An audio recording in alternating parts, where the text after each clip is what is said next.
I've got no intro planned. I'm here, and you know what? So's Ed, and you know what? So's Andy. Hello, guys. Yeah, I've got no intro planned at all. No welcome aboard. Nothing. I've just had an idea. Oh, go on then. We should value the intro. We should what? We should value the intro. We should see how much that intro is worth if you had all the toys represented in the intro at today's prices. There's no toys in the intro. No, I know, but there are. There is on the outro. Yeah, but there are toys of the characters in the intro which you could substitute. We could definitely do it for the outro. Yeah. We'll do that at some point. We'll do that at some point. Random thought of the day. Right, I'm spent now. That's it. The creativity gone. That's it. How are we all doing? I'm all right. Ed, how are you? I completely forgot to actually share everything. You know, that we're going live and everything. So I'm literally doing it now. I saw it pinging up. Oh my word! Talk about disorganised or unorganised or whatever the term is. Yeah, hi guys. Oh, the audience is demanding giveaways. Do we have an audience already? Oh my word! Get a life, you lot, especially you. Hi, Gap. How are you? And we got Martin. I beg your pardon, Gap. I beg your pardon. You were literally complaining that my price has been too expensive. Make your mind up. It's been ages since he's done a giveaway. Oh, is that what we're wanting, is it? There should be a prize for being early birds. You do get a prize for being early birds, Martin. You get coffees. Technically, hot chocolates later. Yes, I need to do a giveaway at some point. You know, I've got a pile of stuff on a shelf, just literally the other side of here. For giveaways, and I've not done one for a while. We're saying they're fun to watch the wheel. Okay. Hi, Phil. How are you? How are you? And Connor. We should just do a video with the wheel. Should 2 hours. Yeah, should do. Trying to find an Ultraman Diner track so I can use it in future vids. Okay. Very random. I hope you find one. Your picture in the background only has a Boba Fett Star Wars figure.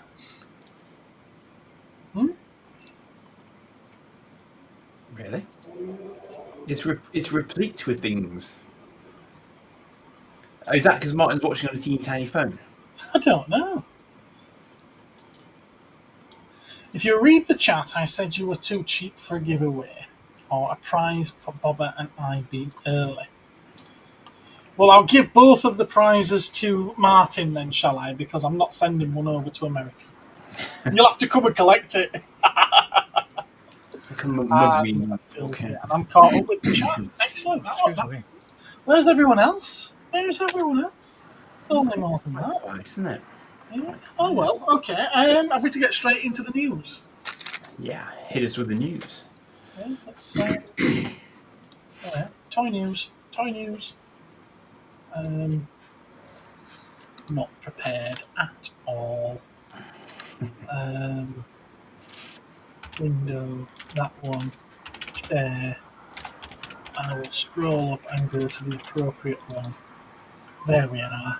Ooh. And then add to scene and pop it up there.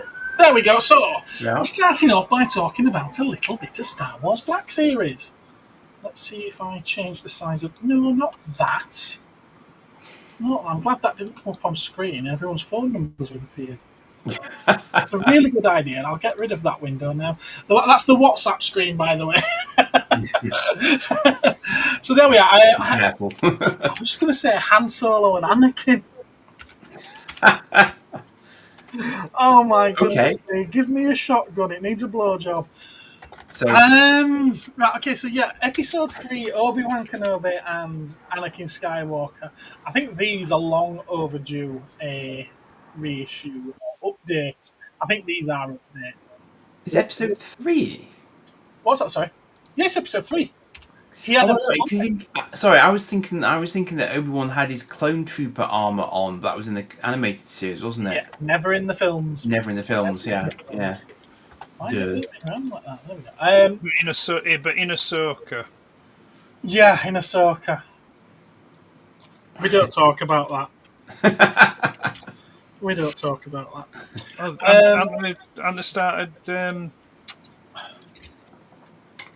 Sorry, no, I won't distract you. At the start of season 2, and I know the greenlit one. I don't know. So yeah, I think these were long overdue an update, and they are an incredibly popular pair with kids. Not with kids, but with collectors in general. They don't have to be kids now because those kids have all grown up. They did do these as a big SDCC 2-pack, but they each came with those little flying mining droids. And it came as a big box set, both figures and the droids. And one's a droid and one's like a raft, isn't it? And it's a nice set, but I did say at the time they'll release them separately without those. And this is it. Why is it not letting me skip to the next picture? Oh, there we go. There we are. So Anakin, there's Obi-Wan. Not Anakin. Obi-Wan. Looks like a good figure, to be fair. It does seem to cover him quite well. And there he is in the box, which is how it would be in my collection if I had one. I'm not quite sure about his facial hair for some reason, but anyway. Facial hair? Yeah. You don't look like that. Let's...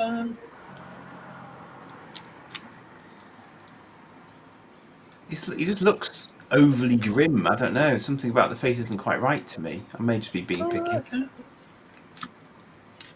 He seems to be pulling a bit of an expression. I'd give you that. Yeah. But bearing in mind it's supposed to be depicting where he's fighting against his Padawan, he's not going to be... Hey there. How you doing? Yeah. I mean, he was quite beaten up in that film, has to be said. So, yeah. With it's... There we go. I use the clicky buttons instead. That seems to work better. Anakin, there he is. This might bring the price down on the previous version now. I might have to reduce my archive one. Looks very good. I'm sure that they haven't used any glue or figure stands that have been photoshopped out in that photo. I want to know what's in his utility pouch. There'll be a Jedi comlink, won't there? He normally has a grappling hook, doesn't he, of some description as well. If episode 1's anything to go by, there'll be an underwater breather. Yes. I don't know what else. Sticking with Hasbro, we've got a new Maximum Marvel Legends coming up, and it is Deadpool. It looks pretty cool, does this?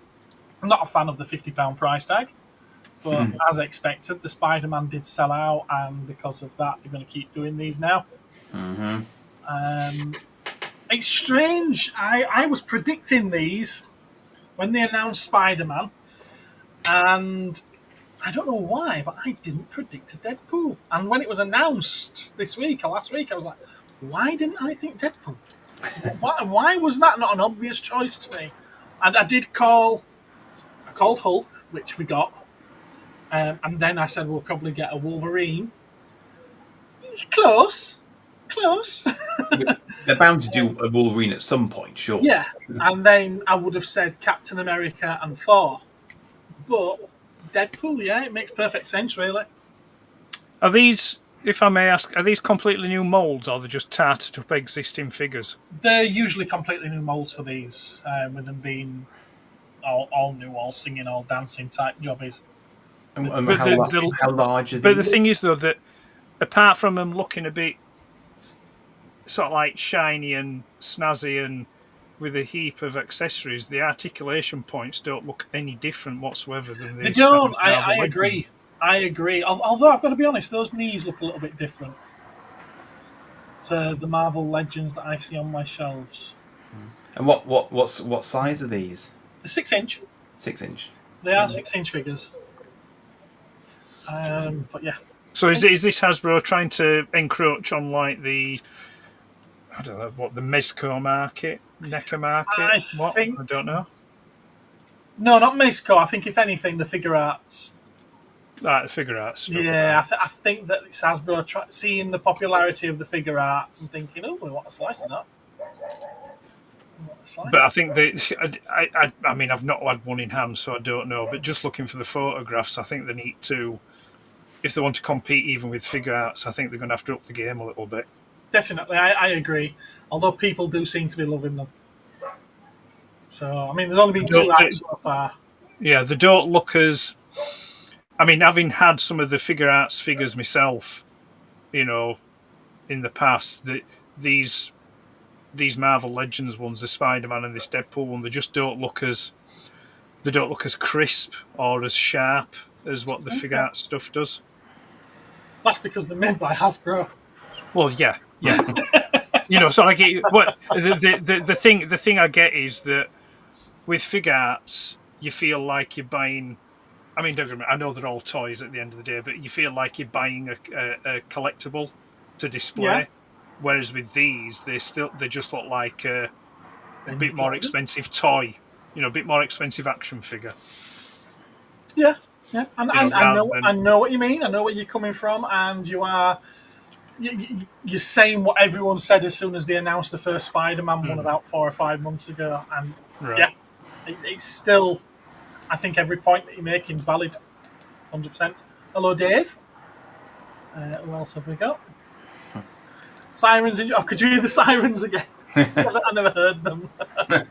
I hear sirens. Are they coming after you for charging too much at your store? Oh, badumts. Dave, hopes we're all well. Thank you.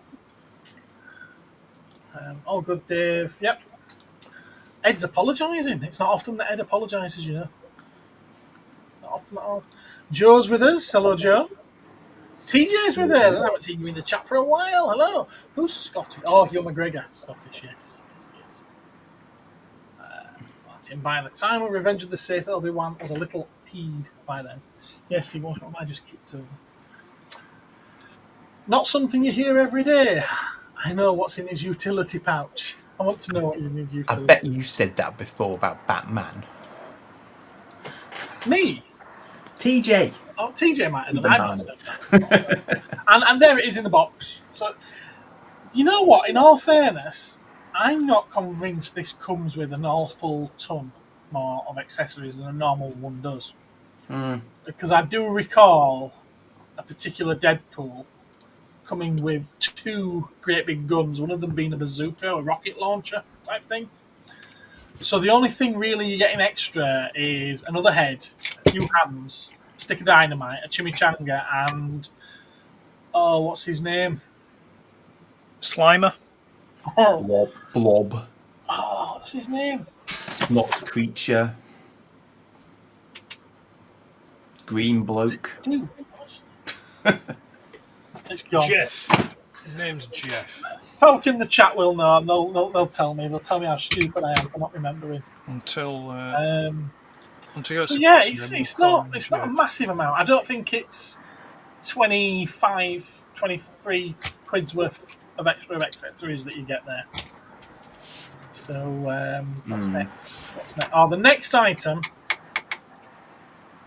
It's not something I expect anyone in the chat to, or any of us be interested in buying. I just think it's a pretty cool looking Safube. It's Slash from the Turtles. It'll probably be about so big. And I just, the colours pop.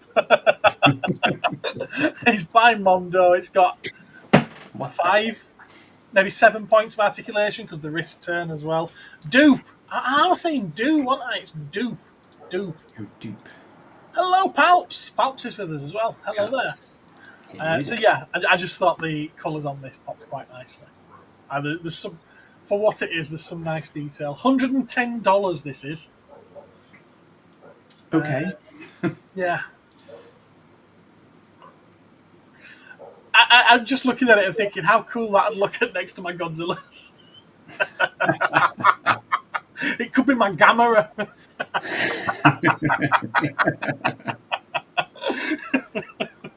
Now it looks like Bowser out of Mario, doesn't it? It does actually. Yeah, I've never really seen that before, but yeah, I see it now. Yeah.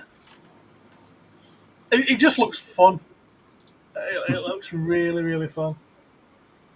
Apparently, it looks like one of my T-shirts. I'd have that on a T-shirt, definitely. It'd probably hurt if I was to lay down, but yeah. Martin agrees. Look at them colours. It should glow in the dark, he says. I'm telling you, Martin, they're going to do a glow-in-the-dark variant. They're bound to do a glow-in-the-dark variant. It would be rude not to. Yeah. This one I threw in there because he's not with us at the moment. Reanimator Dave, he's a massive fan of the creature from Black Lagoon. He's not with us, so I won't spend a lot of time on it. Blind Boxers, which is going to lend into a bit of a topic later on as well, of the creature himself. Usually they're all the same mould, but I actually noticed there's 3 different moulds there. Yeah. Buford, you just missed it. What do you reckon to that one? Hey, look at that! And yeah, that's the CDU box. Lego. Who wants a Willy Wonka chocolate factory? Oh yes, I've seen this has come out actually. Yeah. I thought this looked quite fun. Yeah, that's quite fun. Yeah, this is something that definitely, I think it fits the Lego tone. But interesting, it's you can see it's a Lego ideas set, so someone obviously put that on ideas and had Quite it possibly, got it through. So yeah, makes perfect sense. Which one is it? Is it the Gene Wilder one, or It's is it the the Gene Wilder one. Yes, it certainly is. Right. It's the one that they knew people would buy. Yeah. They're not stupid, aren't Lego? There are a lot of things, but stupid's not one of them. Look at that's as big as I can make it. I think that's very, very good. There's your figures. That is good. That is good. On these. There's Willy Wonka himself. Oompa Loompas. And, it looks like they're covering both genders. Yes, I said it. Hey? You got 2 Oompa Loompas there. Right. You've got a male one and you've got a female one. There never were any female Oompa Loompas. Are you sure? Well, I've watched the film enough to know that it's all blokes that are playing the Oompa Loompas. I don't know. I thought there were. No. I mean, obviously in the remake it was all one bloke, wasn't it?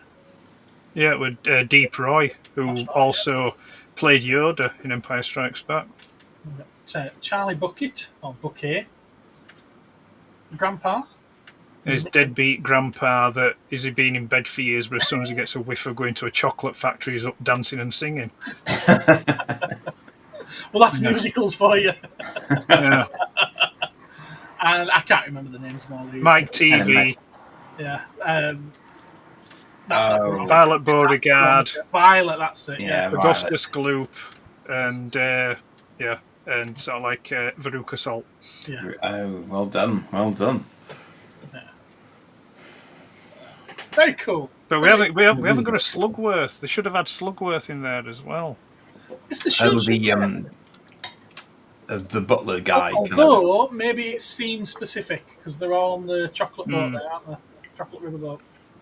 Haven't any of them been taken out by that point, though? And you'll be.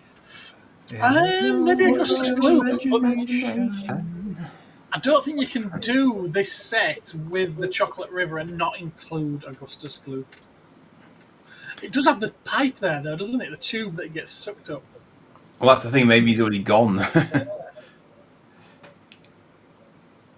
I love the grab. Yeah, it's a nice set, but it's I haven't checked the price. There's no point because you know you'll be buying it. You'll buy it to just put it on your top floor and gather dust. I haven't bought a Lego set since the Zelda one because I've not been very happy with the price increase. Yeah. I'm voting with my wallet on that one. The thing is, I mean, Lego always has been expensive.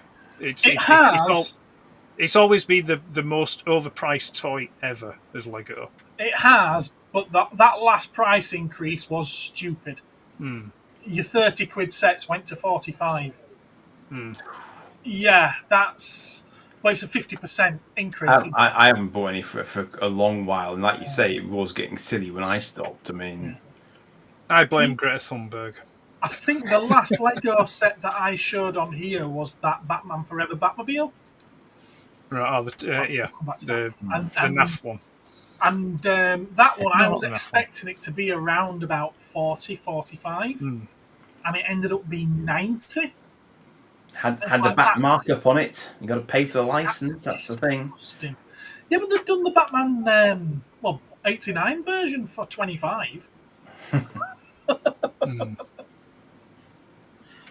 Yeah, but no, it is. It's a nice set, but I think the thing with these is, I think it's a case of that because they're just so big and pricey. You need a sort of like a need a dedicated place for them to be, for them to be displayed, and then even so, I mean, as much as I love Lego. And I still haven't dismantled it yet. It's on my list of stuff to do. You know, the Discovery Space Shuttle. Hello. It's just Lego is a magnet for dust, and it's not the best thing to try and dust. No, So Does it have a headless chicken? it's. I don't get that reference. I mean, really, the only thing you could do is if you were to, have stuff like this permanently on display, is that when it gets too bad, you'd have to dismantle it and wash it. You'd have to, just shove it in a pillowcase and throw it in the washing machine. What's that? Yeah, that's entirely permissible. You're missing the point. Generally speaking, my methodology for Lego was build the thing it's supposed to be once, then it gets dismantled and used for raw material. That's that was my way of it anyway. My son's the opposite. My son built everything as it should be, and then demands it isn't left untouched forever. What I used to like is back in the day when you got sets like 744, which was like the yellow brick, just sort of like construction set, that had like quite a thick booklet where it showed you the instructions on how to build all the alternative builds that it pictured on the box. However, when you got to the Technic, the first big Lego Technic car with the working pistons and the reclining seats, they didn't include instructions on how to make the other models that were on the pictures, like the dragster and stuff like that. Interesting. So basically, you had to try and figure it out yourself. You did. So, but yeah, I mean, that's the thing. I mean, it's a bit of a. I won't say it's a love-hate relationship with Lego, but Lego's been very, very creative, and it's there's some really nice sets. However, I think ultimately Lego, it is a construction toy, and it's an imagination construction toy. They still sell those. Yes, they do. Yeah, they do. And there are cheaper routes to get the bricks as well. Yeah. Definitely. Yeah. My turn for Simon now. It just seems to be that. That was me. Oh, was that you? Yeah. Was it? There's a police car going past. I mean, I still remember from being a young kid the advert that Tommy Cooper did for Lego. Where it's sort of like, it's a mouse and it's an elephant and then it's a fire truck and then it's a hose pipe and it's an elephant again. They turn it into a mouse. We need action figures of this. Phil wants Willy Wonka action figures. Yes, a 6-inch Willy Wonka. They'll be on that. Dave loves his Willies. We know this. Yes, so they'll be on that. It would fit right into Dave's collection, wouldn't it? Yeah. I tell you something that needs a 6-inch action figure line, and I am absolutely and utterly flabbergasted. My gast is flabbered. Yeah. That haven't been done. I'm surprised NECA haven't done them. But we ought to have a line of 6-inch action figures for the Rocky Horror Picture Show. Ah. Yes. Good call. Yeah. I'd be up for that. There have been figures in the past, but I don't think there's been any like 6 or 7 inch figures. There's been some very nasty looking figures of them. Cheaply made ones, yeah. Who did them?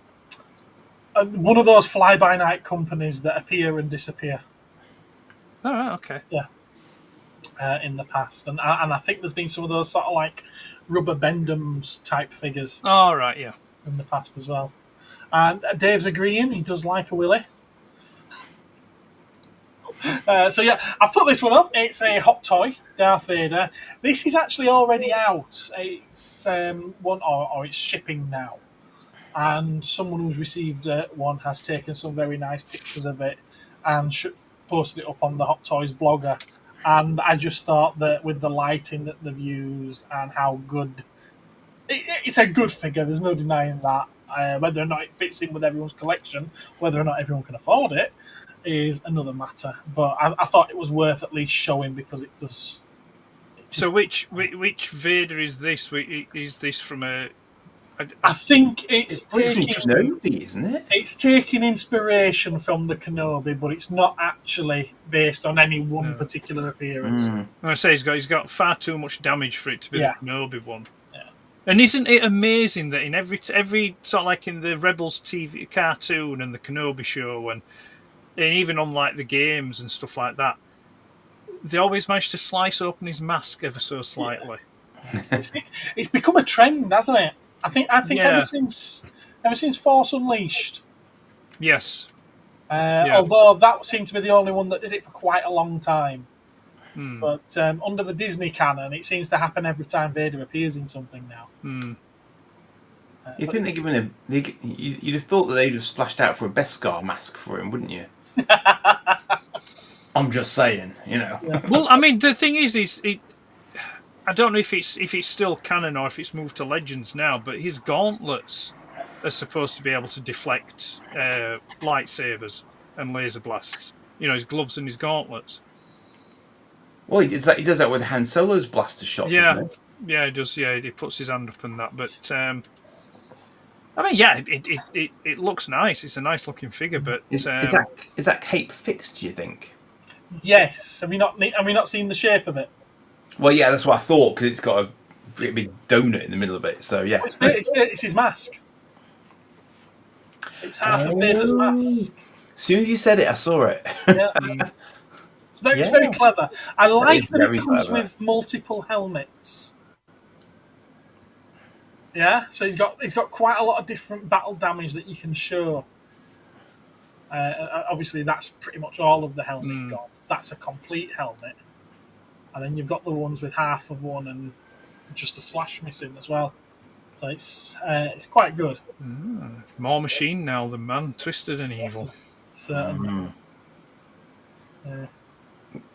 There, yeah, you see the mask a little more in that one, I feel. Yeah. Yeah. It's clever. They're taking all of his leg armour off as well, which is interesting. It's showing a bit of thigh. It is. It's saucy Vader. Saucy Vader. That's a good one. That's a good one. Yeah. Photoshop and mood lighting not included. Yeah. You're not the only one who can do Photoshop, you know. Yeah. That's what I'm saying. It's not included with the actual... You get the figure, put it on your shelf, and you're like, why don't it look like it does in the photo? Yeah. And being the lightsaber might be a little bit glowier than real life as well. Yeah. Buford. TJ, stop agreeing with him. So, yeah. I quite like that. You know, where he's obviously... it looks like he's probably fought up against a couple of Jedis, but his helmet's still all right, and he doesn't have to reveal what's beneath it. He got his hand on his hip. He's like, oh, hello, sailor. It was a little bit camp, that, wasn't it? Yeah. And that's for a topic later, is that? So, I do have... But yeah, but I mean, it's... I don't want this to come across the wrong way, but no. No. One more that I want to show. Yeah, well, get me off. There we are. Thank and you. then this, Yes. which we're all looking forward to.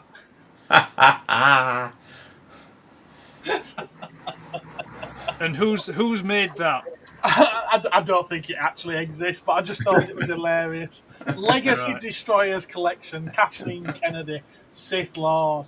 I'm here to spread the message. Oh dear. Put a chick in it. Put a chicken in it, make it gay, make it lame. There we go. What was I going to say? Yeah, I was just going to briefly say, just with the hot toys. Again, I don't want this to, I don't wish to be mean or to come across the wrong way, but are hot toys still as popular as what they were at one point? Not like they used to be. No. Not like they used to be. Because I've read a few articles over the past few weeks where it seems to be indicating that there seems to be a bit of a decline on the hot toys. Not so much from a manufacturing or production point of view, but like from a collecting point of view, people seem to be, and I just wasn't sure whether or not they were, like not so much clickbait articles, but like these sensationalist articles that are put out there to try and have the opposite effect of what they're doing. So people will say, "Oh, there must be a decline. Oh, they'll probably be a bit cheaper now," and to try and encourage sales again. But I don't know. Yeah, maybe they are. People must have finite space and for finite variations of figures, that they keep rebuying. I mean, presumably you can only ever have so many, and generations are shifting as well, of course. Yeah, there's they're definitely not selling in the volume that they were selling maybe 3 or 4 years ago. But in all fairness, they've done it all, haven't they? They've done it all. I mean, people are always crying out for certain ones in particular. At the moment, one that they seem to keep asking for is Bespin Han Solo. I suppose at the end of the day, they have done Bespin Luke, they have done Bespin Leia. I suppose it makes sense to have a Bespin Han Solo, but they've never been the kind of company that do an entire wave. The prices they are, you couldn't do them in waves, could you? But isn't Bespin Han Solo just sort of pre-fridge door. That's probably what people are wanting. They're probably expecting that if they do a Bespin Han Solo, they'll do 2 versions. They'll do a normal standard release and then a deluxe release that comes with the carbonite. And what you do is you put your hot toys figure into a tray, pour water in it, and then shove it in the fridge. in the freezer for a bit. Or maybe Hot Toys could do a battle damaged Alex Murphy. Because you've got Alex Murphy, police officer. You've got RoboCop. Which one have you got? You could go for a battle damaged Alex Murphy. The in between, so you get like optional, wrist blowing off. Optional dismemberment. Yeah. For the most part, I do feel like Hot Toys have done everything, so naturally sales are going to start declining. But that said, there's always new collectors coming into it looking for older ones that they don't make anymore. So that's how they get away with keep doing reissues of certain ones. And then people complain that theirs won't be worth as much now. And it's like, is that the only reason you bought it? Or did you buy it because you wanted it and to enjoy it? I mean, I'd never be averse to a Hot Toys. I mean, it would be a case of, I'd want a RoboCop. That new RoboCop 2 one that they've released. Empire Strikes Back Boba Fett. Good choice. That looks super Martin nice. said exactly the same thing. But the thing is though, it's the kind of thing that it's not a purchase on a whimsy. It's like it's something that it would have to be purchased as a centerpiece for something. Yeah, I agree. I agree with that. And I think it would be. I don't know. I mean, I think because they are so detailed and they are so nice. Would you be able to stop at just one? That's the thing. I don't know. Ben, are you going to be able to stop at just one? Bless Ben, he was so happy today. I could see him bursting out of his skin. He got his first Hot Toy today. Yeah. He was very, very happy with it. That's good stuff. That's good stuff. Hope you find somewhere to put it and it doesn't live its life in its little plastic coffin. I think the thing that I'd be concerned about is that it wouldn't. That's right. He wants a rocket raccoon. If I was to get one, I'd be worried that I'd feel it wasn't worth what I'd paid for it. Do you know what I mean? I think you could say that about a lot of things. But I think if you were to compare it to some of the things that you've paid quite a bit for in your collection, you'd probably see that it is added value, or maybe not added value, but I don't know what the correct word is, but it is value for money. Yeah, worth its value in comparison to other things. You know, if you were to get, I don't know, like 10 Marvel Legends figures or 10 Black Series figures and think, well, is it worth 10 of those? And you'd probably be, yeah, it probably is worth 10 of those, to be fair. I mean, it depends on the figure, doesn't it? Yeah. I mean, that's the thing as well. I mean, it's not like, and I would love to know what the markup is on a Hot Toys figure. Do you know what I mean? Because, let's not beat about the bush. They're manufactured in batch, yeah? The materials are ordered in batch. Let's say, for sake of argument, £300 for a Hot Toys figure, yeah? I reckon the cost to make a Hot Toys figure is probably 50, 60 quid. You think as little as that? Yeah. When you factor in that you're buying materials in bulk, yeah. So your plastics, your metal, for joints and skeletal or whatever they are internally, fabrics and things like that. When you break it all down and then against the amount that you manufacture, yeah, I reckon you're talking about 50, 60 quid per figure. But somebody somewhere might be taking another cut of what they then sell it for due to licensing fees. Or they had to put capital into buying a license that allowed them to do it for a period of time. I was thinking that. Yeah. No, I get that. But I'm not talking about that. I'm talking about just the box standard manufacturing for the figure. Yeah, for the figure. It's like say like a black series. Say like take for example a Black Series Stormtrooper. I'd give you. I reckon they probably cost about £5 to make. They probably don't even cost that, to be fair. Yeah. They probably don't even cost that. Because let's remember, all this stuff is made in China, yeah? So they would be paid next to nothing for those to be made and manufactured, yeah? That's why these toy companies have this stuff made there, because it costs them nothing for them to be made. So the markup will be obscene on these things. I mean, you've got to remember, in this country, about 20% of everything you buy is tax anyway. Yes, it is, yeah. Always be tax and import duties and everything that's getting absorbed into the final cost. Yeah. It's like I don't know. Just to say, for example, some of your traders that you buy your stuff from, Gareth, yeah, they will have probably at least a 30% markup on what they sell to you. Yeah, I used to think that a lot of years ago, but I don't think that's the case anymore.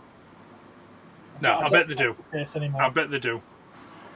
I think if that was the case, you'd see things get reduced from them a lot quicker when they're not selling. Because they need it shifted out of warehouse to make room for next stuff that's coming in. They've got it stuff. No. They've got containers of stuff coming in every day. They need to be moving stock, and they wouldn't hold on to it because the space in their warehouse is worth more than the product. To be fair, and I see what they do reduce them to and what they don't reduce them to. I actually think they work on a tighter margin than that. I used to think they worked on about 30%, but no, I think now it's probably back closer to like 20, maybe even 15%. It's like everything else, isn't it? There's bound to be a sweet spot where they can move enough but still make a reasonable amount of money off the back of it. Yeah. And that's where it'll stick.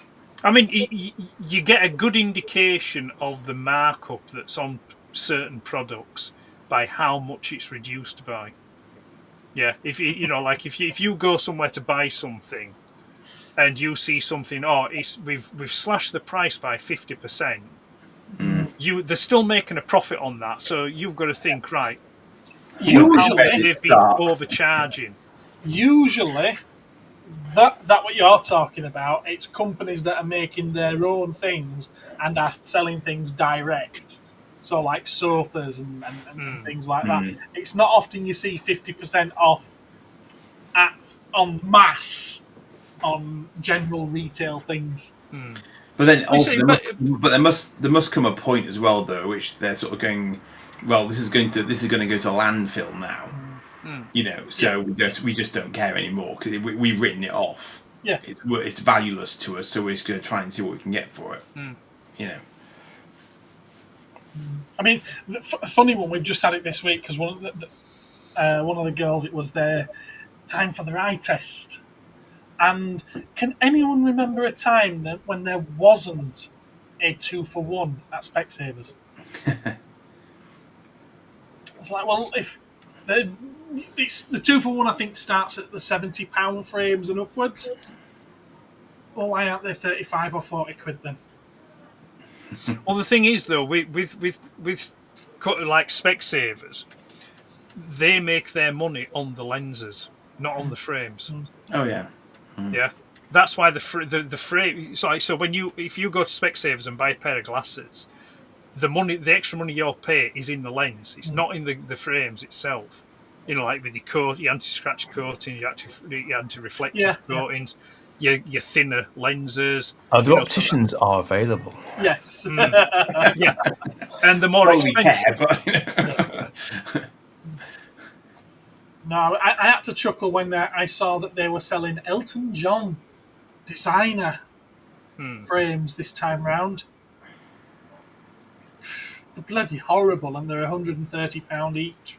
But the thing is, though, there will be some people out there that actually think that Elton John has actually designed those. I know. Yeah, and it's like, no, bless your heart. That's not how it works. His lawyers and his management team will approach someone and say, right, we've got a new business venture. We want Elton John glasses. Can you design some for us? Well, someone will have approached him, probably, or his company to ask them if they can do that. Yeah. And then they'll show him some pictures and he'll be like, yeah, I like that, I like that, I like that. And then that's it. And then they get sent to manufacture. The only ones that I saw in there that I thought, of the designer ones, the only ones I saw that I thought probably were designed by the brand, what they said were designer, was Vivienne Westwood. Because I thought, well, at least they are designers in the first place. Slightly more likely to be actually designed. Yeah, or at least have a hand in it. Anyway, moving on from spectacles. Martin wants to talk about cloth. For Martin is a man of the cloth. Ben can't think of a time when there weren't 2-for-1. Is Martin a weaver? He does work in fabrics, in looming. Yes. Ah, is he on the Vamatex or is he on the Dobcross? I feel like that's some sort of deep cut. Oh, there we are. He does. They make cloth for Vivienne Westwood. Yeah. No, Martin will know what I'm talking about. He'll be familiar with Vamatex and Dobcross. Okay. If he's not, then glasses. I'll be very surprised. A loincloth. That's for Dave. All right. So one of the topics that I pitched, and I was going to leave this for going second on this, but I've already showed you a picture of it, haven't I? So we'll go in there now with this, and it's trends. I don't want to cover the screen with these. I'll leave them at the small corner down there. Labubu. Labubu. Oh, is that what they are? That's what this is. Yeah, these are Labubu. Pointy teeth. These started out. There's a company called Pop Mart. I believe it's a Chinese company, and they do designer toys. You know, they're not cheap enough for kids to play with. And they're all funky, quirky designs, and they call them designer toys or art toys type thing. And they've been doing them for years. They've been doing Labubus for bloody years. No one gave a shit. And then one day, someone posted a TikTok or posted a picture of themselves on Instagram. I don't know who it was, but it was a celebrity. and on her handbag she had a LOWBOT clipped on it. Well, that's enough, isn't it? For all the idiot sheep of today to want a LOWBOT because they want to be like the celebrities. They come in blind boxes, which only was going to be the first topic. Or you can buy larger ones. Yeah. But it just got me thinking that obviously this is a current trend. It's massive at the moment. There's fake ones of them everywhere. You see them, we'll put it this way, if you see them in a shop, and if you see them on the market, and if you see them sold online but somewhere other than Pop Mart, you can guarantee they are fake. Comic-Cons, all that lot, no, they're fake. Isn't there one shop? They've granted a license to Forbidden Planet. Oh, to Forbidden Planet. Oh, right. Granted a license to Forbidden Planet. I thought there was another shop that's got a branch in Leeds. It's like a Chinese kind of themed shop. They're probably fake. No, that's a takeaway, Andy. Are you sure they're LOWBOTs and not cats? Yeah, it had the cat outside doing that, didn't it, with its paw? Yeah. Has Joe joined us? Hello, Joe. You've told me this. I already knew this. I think I let you tell me, but I already knew this. Hello, Joe. But yeah, they are all. If you see them anywhere, there are certain. They've opened up some actual Pop Mart shops. I believe there's 2 in Manchester, but they are. This is Leeds Centre I was thinking of. Right, I'm sure there's something like this. Okay, yeah. and they've actually opened up their own shop. So a pop-up shop to sell these, and then as soon as they're out of fashion, the shop will close, and that'll be it. Yeah, I'm sure of it. I'm sure of it. But it made me think of all the other trends that we've had over the years, because this might be the one now. But there's been trends forever. Thousands. Yeah, always, forever. Hula hoop, space ball, space hopper, yo-yo. That's a fake. They're fakes. Rally bikes. The thing is, TJ's made interesting comments because she says that I remember having these back in 1974, and I am getting a weird sense of deja vu off them, but I can't quite explain why. There was something very similar back in the 70s. I don't know if they were identical. I don't think they'll be the same. They look like little monkeys, like little chimps. Yeah. No, they're not Beanie Babies. No, they're not Beanies. Now, the fakes, these ones, have already picked up a nickname. The nickname being Lafufu, which to me sounds like something entirely different. Yeah. The French word for the... That's all my pictures now, so... So yeah, because them things in the 70s, they also had like clips in them, and so you could open their arms and they'd like hold on to. Oh, I know which ones you mean. Yeah, I've had them. Yeah, I know what you mean. Yeah, them things. They're not these. No, they're not. Some things. There was a phase when they had those solid eyes. I think too. There you go. There's 2 in Manchester now, Buford. There's 2. 2 LOWBOT shops in Manchester. Yeah. It's like it'd be like could have opened them up in different ends of the country, couldn't they? But no, we'll open them both in Manchester. Yeah. It'd be like when you get these Christmas shops opening in November to sell your wrapping paper and tinsel, and then at the week before Christmas they shut. It's not for me. In the 70s. Is that? Are you trying to excuse TJ? It's like, oh well, she couldn't see them properly because it was dark. Yeah, 3-day week. Yes, I know. I've just been writing about that. About what? The 3-day week. Well, you're doing your homework. For an upcoming video. He's been doing research. All right. Mine was a bear that stuck its thumb. Sucked its thumb. My sister had a dog that looked like Rolf from Muppets. Yeah, I know which ones you they're mean. Not these. These are different. So yeah, what other sort of like trends can you think of? Because to my mind, I thought of Pogs. Go-Go's Crazy Bones. I think, to be fair, any popular toy that we've got now started as a trend. So Transformers were a trend, Turtles were a trend, Cabbage Patch Dolls were a trend. I But think it's just what I that mean they by, stuck around. yeah, I think what I mean by trend is something that just sort of like goes boom, absolutely massive, and then it's gone. Well, I would go for things like yo-yos, because I remember a time when everyone in my school had a yo-yo, and then they just stopped. Tex, I'd agree with. Beanie Babies, I think they were around for quite a long time. They're actually still going, but they're nowhere near as big as what they were.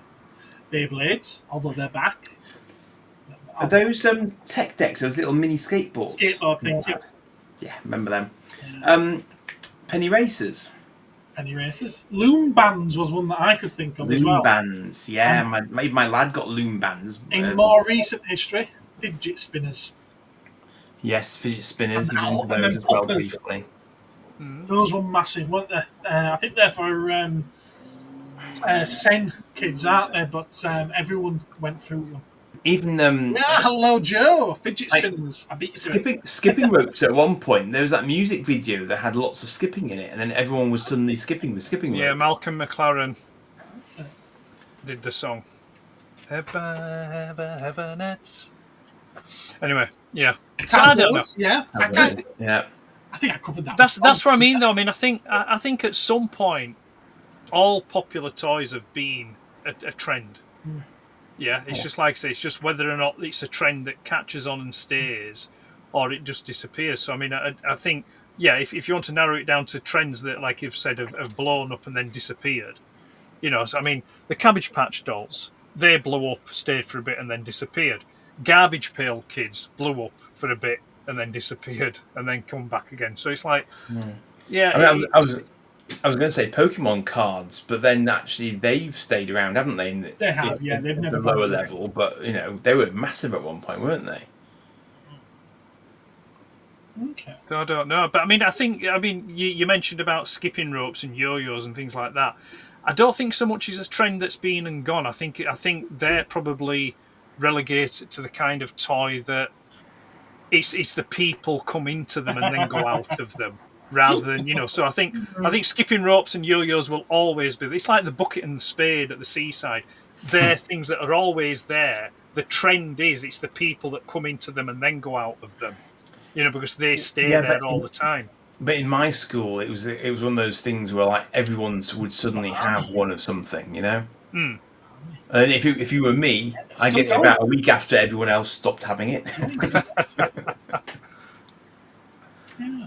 I just thought it was interesting that there's certain things that just they really, really explode, but then they, for the most part, the ones I'm thinking of at least, they just disappear.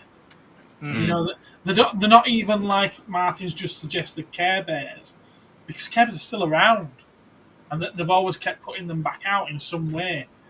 And same with Beanie Babies and things like that. That they might have had a very big thing, but they're still there now. But I mean, if you think about just go. But if you think about the sort of sales cycle back then, it was probably put some ads in magazines, get the stuff on shelves, maybe do a little sort of cartoon or a comic or something, and then they'd move on. There wasn't like internet, you know, you couldn't keep buying the stuff. It was only what was in the toy shops that was actually ever going to be available to you. That was it, end of. So once the manufacturers had moved on, that was it. It was game over, wasn't it? Whereas now, you can make your own secondary market if you particularly like something, and then the manufacturers will pick up on that, and then we just keep going as a sort of secondary line or something, you know. But it's just a really different way of selling now, I think. Just probably slap bands as well. Oh yeah, slap bands. Yeah. Joe, Phil says bendy pencils. Oh yes. Aren't they just seaside things? I don't know. At some point, they were probably a trend. Are all pencils bendy? They're still huge. They're a massive thing that's still going now. You go to the Just right not toy here. stores, you'll find big shelves full of them still. Brats, yeah, they've certainly gone. They're long gone. Tiger LCD games. Nunchucks. Are they toys? They're not for the youngsters, are they? No. That's why we got Hero Turtles, not Ninja Turtles, as well. Right, yeah. I remember that. Oh, pencil toppers. Yeah. No, I think trumps are a perpetual thing, Martin. They've been going for a very, very long time and still are. That's my personal trend for. That's what I mean. I think, like I say, I think there's certain things like that, like I say, top trumps, and that they're not trends that come and go. It's the people that come into them and then go. Yeah, because they're just like they're in the background. They're always there.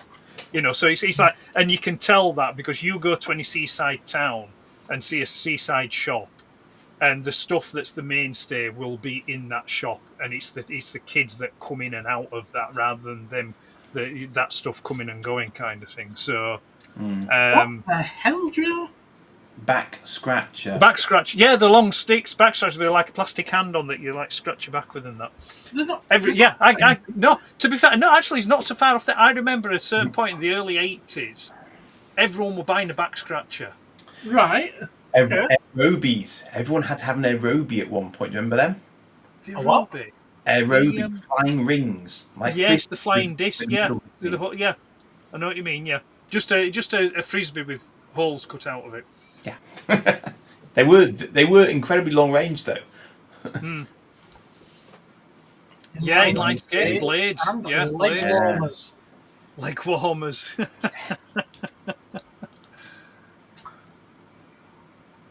Orbeez being a thing, but they're not really a toy. I tell you what seems to be aren't they?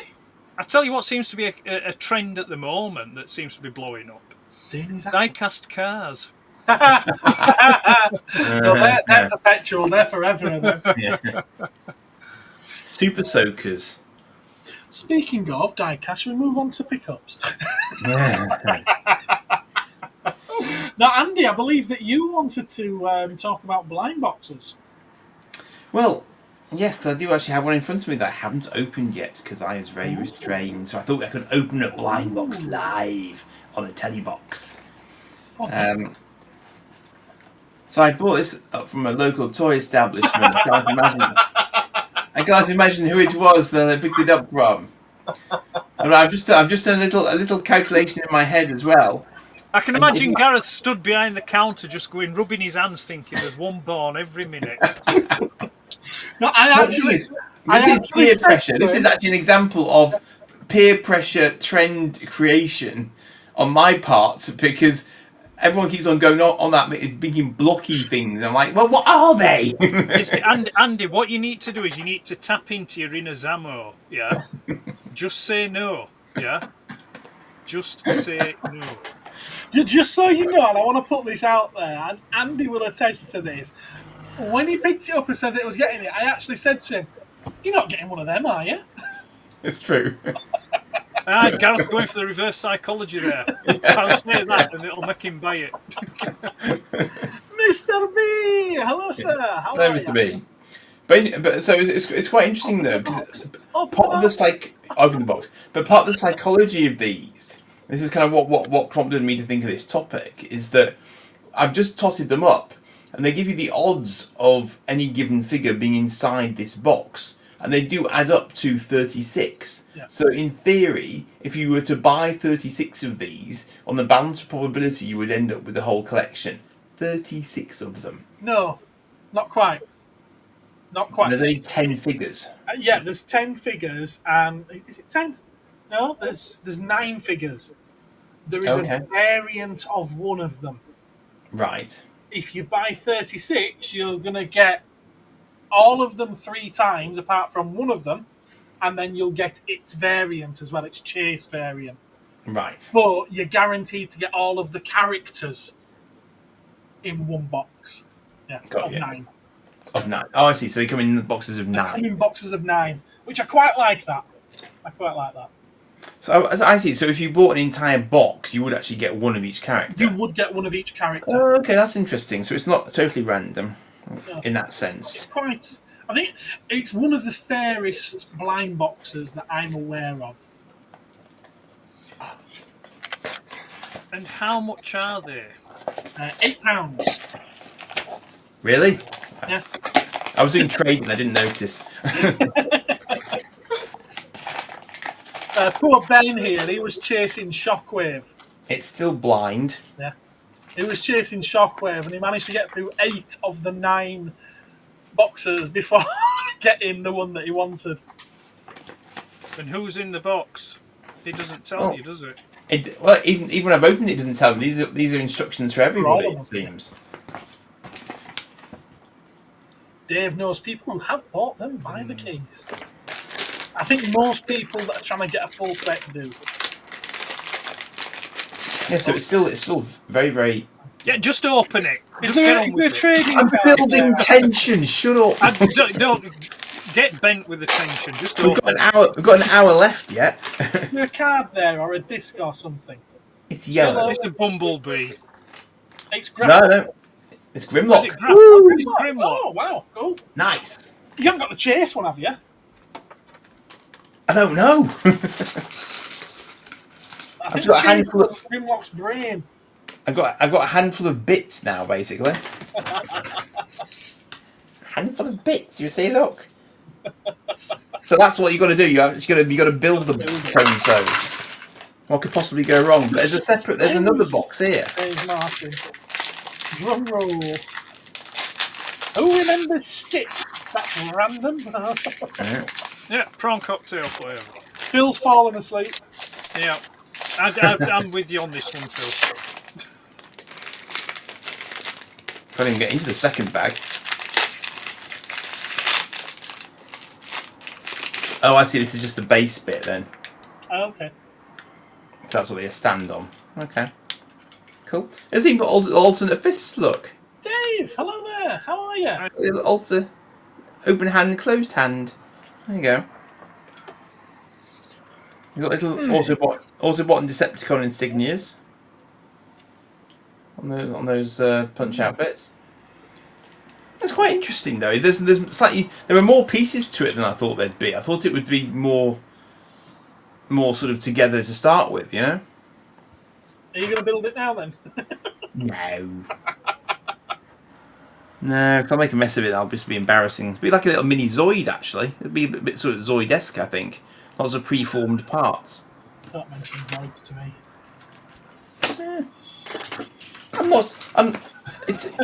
It's more than I thought it would be, in fairness to it. Yeah? Good. Yeah. Good.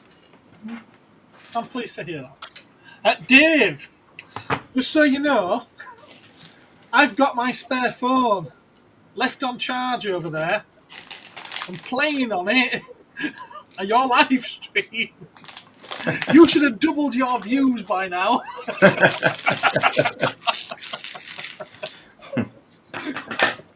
I'm afraid I can only subscribe the once though. Talk amongst yourselves while Andy does a live build. Rubber man. Are you just throwing out random words now? Joe? Stretch Armstrong. Yeah, Stretch Armstrong. Stretch Armstrong. That's what she said. Okay. That was a 4 in 36 chance, that one. Yes, way. Yes, way. Anyway, blind boxes. Yeah. As you may have gathered, no, not a fan. Not a fan of blind boxes. Yeah, Despise them. The thing is, I remember that when they did the Lego minifigures, there was a code you could scan on them. Just to prove it, Dave. Whoa, we're getting See you later. now. We're watching YouTube videos on a YouTube video that's live. There's been over 20 hours. I can tell you what, there's more than 20 hours I've added to it. I guarantee you that. I really need to get a proper account on my TVs that actually registers time for people. Martin's saying the Gremlins blind boxes look good. They're ones I've got at the moment, and they are quite cool. They're like a little cartoony gremlin from the film Gremlins. They're quite sweet of them. Important question then. If Ben had come to you and said, "Can I have an entire box of these?" would you have been willing to sell him an entire tray of them to get all the figures in one I'd do shot? that, and I'd probably do a discount on that as well. Oh, problem solved. There you go. Completely negating the idea of blind boxes there by just giving people all of them at once. Yeah. Well, I think Dave Nips has just made a point that similar to what I was going to say is the fact that blind boxes they're like the for it's like that kind of thing for weak ass parents that can't, tolerate pester power. They can't overact power. The kind of thing that you always find at the end of the tills in the supermarkets or shops. It's like bright colours on the kids saying, "Can I have one of them? Can I have one of them?" It's like Kinder Surprise. Kinder Surprise is the ultimate blind box. Yeah, at least the chocolate's gorgeous. No, it's awful. It's like vomit. It's like vomit that's been down someone's sweaty ass crap. You don't like Kinder chocolate? How can you not like Kinder chocolate? That's what you really think, Ed. It's the scrapings from underneath the foreskin of the devil. It's awful stuff. Well, I like. What's that say about me? The only blind box that I ever participated in, and I've not done it. This tells you how long since I participated in a blind box. It was Mexico '86, and it was panini stickers. Yeah. Those were the only.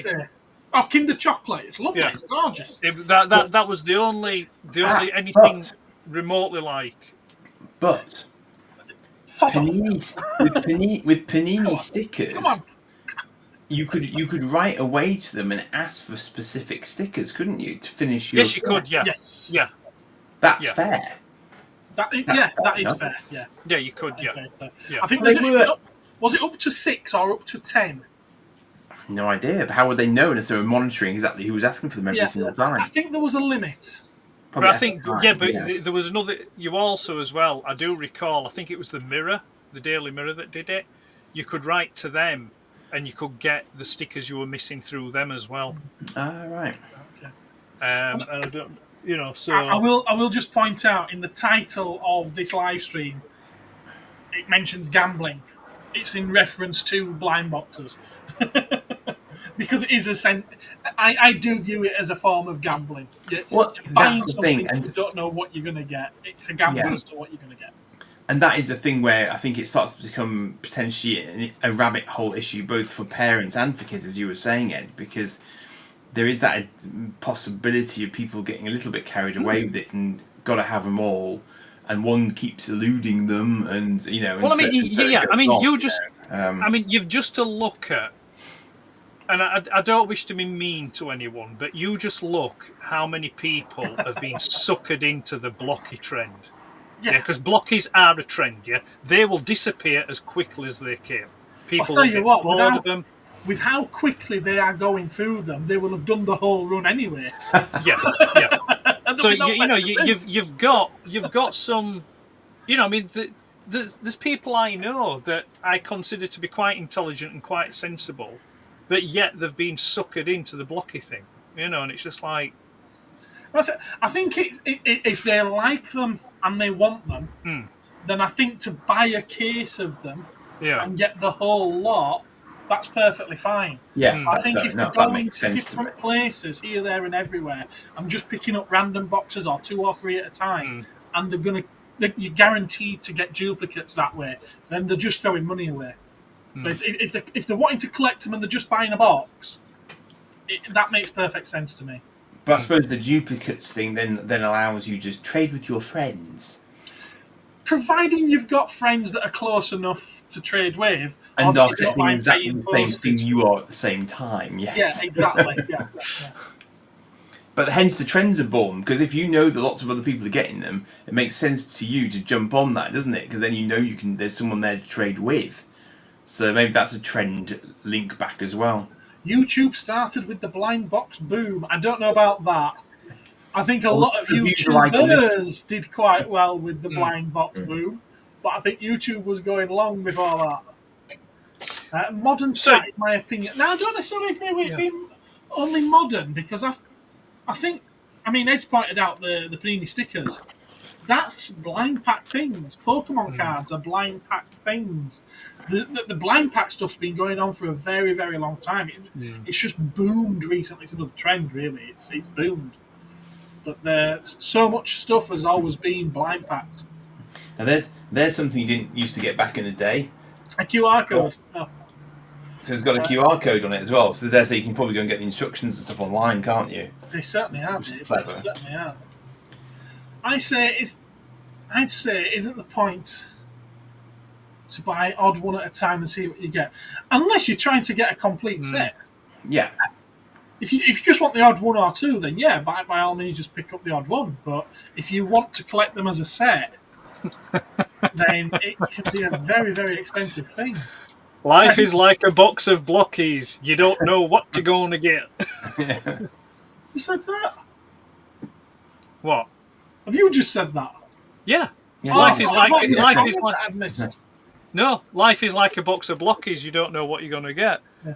I picked up a couple of blockies as they were something different than Gundam that we're all building. Yeah. I think. Do you remember a while back? I've got quite a few at the shop. The little Kamen Rider. I think they call them Shodo things. The candy toys from Japan, and you build up figures. I did show them in one of my videos. That. Yeah. And I liken them to that very much. I really do. Panini, you swapped. Yeah, but I think with Panini, you can swap these if you really want to. If you've got any other friends that collect them. I think the way that people are now, they wouldn't want to swap. They'd rather sell because they want to get money. You know, because they think, well, I'm not swapping Grapple for Inferno because Grapple's more wanted than what Inferno is. So no, I want money, and it's like, you know, that mentality starts going. It's like back when we were kids. If you had a shiny, yeah, so like, you know, like a foil one, you didn't just swap that for one sticker, you know, just one standard sticker. That were like at least 3 or 5 standard stickers. You know? Where the free market economy was born. Yeah, you know, so it's. I'm not putting that comment up on screen, Dave. Dave really, really, really needs to stop going to visit Mr. Tumnus. Martin used to swap his Star Wars cards. I swap a ham and cheese panini for a 6-pack and a pack of smokes. But I mean, so like just briefly going back to trends and stuff. I mean, it's like, I suppose another thing you could call a trend was back in the day, Big Track. Big Track were a trend. Yeah, that kind of came out of nowhere and then disappeared. You know, I think, but it was a trend because at the time it came out, that were quite cutting edge technology for a toy. Yeah, I was just going to say that expensive as well. Toys. Yeah, you know, so people wanted it there and then, and it came and went. Spheros. Yeah. I knew you were going to say that. Robo-Sen is another trend. Yeah?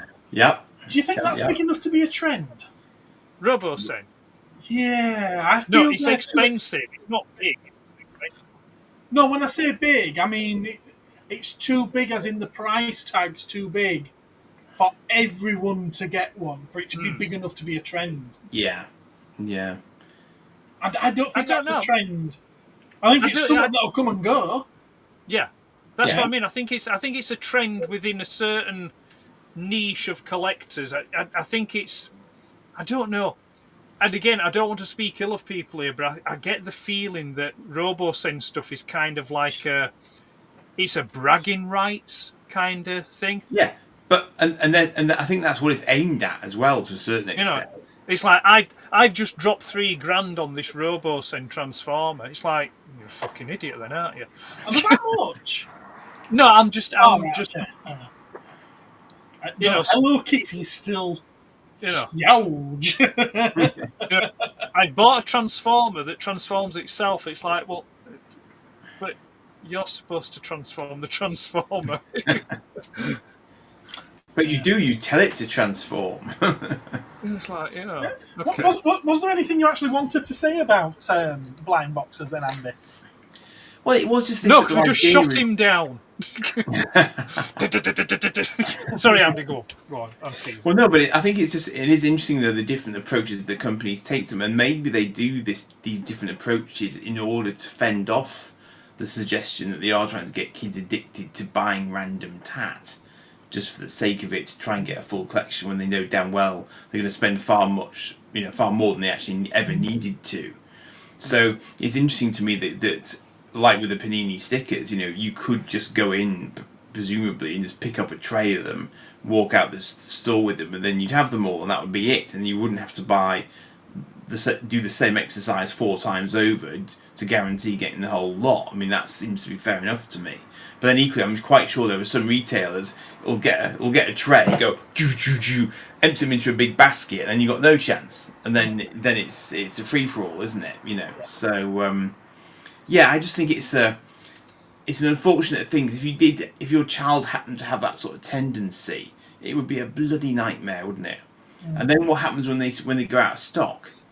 Yeah, the child only has that tendency if the parents allow them to have that tendency. This is it, isn't it? This is it. And I do think a lot of it's come down to being influenced as well. Because you go to Smith's Toys now, and it's not a case of like when... And I know that me and you guys are a different generation, but I think this will be something that we do share. Like Ed mentioned earlier, you'd go to the store and it'd be the aisle end or next to the checkout, there'd be blind box things. Well, that was the same for me as well, whereas now there's an entire aisle at Smith's Toys focused on blind box toys. And we're not talking £5, £10 ones. We're talking 5, 10, 15, 20... £50 blind boxes that are targeted at kids. Oh God! Now, I don't necessarily agree with that. I think that's, and it's mostly because these kids are watching YouTubers unboxing these brands because they've been sent them for free. The influencers, and the kids are then like, "Well, I want that. I want that." It's very, very clever, and it's very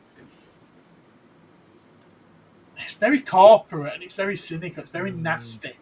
I think it's quite underhanded. Yeah, I mean, it is, but it is fascinating how subtle it can be. Because I think a lot of these little sort of mobile games practice You've got them all. Psychologically. They encourage you to do it. So they'll give you a certain amount of free dragons, but then this dragon's really hard to get. So maybe you want to spend some money to get some more gems so you can get the dragon faster and like all of that. Because I remember playing one of those once and I just thought, and I took a step back for it and I went, wow. That's so Fortnite, clever, Fortnite works off that same principle. You can play the game to earn the stuff, or you can buy the V-Bucks to get it quicker. Absolutely. Right. Is that where V-Bucks come from? Yeah. Fortnite. The fascinating thing about the other fascinating thing about Fortnite is that's right, Dave. I agree. Yeah, it's got this fascinating. I realised the other day that YouTubers who are doing sort of Fortnite videos and sort of, the really sort of high up the pecking order ones, they are the modern equivalent of the Saturday show hosts. Because they are the trendsetters for the kids who are watching these videos. They are setting the examples for these kids. How they play and how they interact is like watching Philip Schofield. It's like... Easy. Steady. Well, I'm sure lots of stat stuff will come out later as well, but but that is the modern way of doing it. And yet at the same time, they're quietly promoting this game which is paying them in the background. So they're saying, enter code, whatever... and then they get a cut of what these kids are spending their mum and dad's cash on to get a virtual skin of no physical presence whatsoever. And if their account gets hacked or stolen, all of that money is down the drain. If they can't recover it. And it does happen. My lad was daft enough to give his password out to somebody online once, and that was his... We were able to get it back. Because he was only little and he learned his lesson off it. But I'm just thinking, that could be a lot of money. Because some of these kids appear to have parents with limitless funds to buy them Fortnite skins on a regular basis. It's frightening. The amount of money that's wrapped up in it all. But the thing is, though, I mean, I do... Maybe I'm just very, very cynical, which is a bad thing, really. No. I mean, I think a lot of these influencers... I mean, I hate that term anyway. They're not influencing me, so do one. It's like... They're just corporate. They're on the payroll.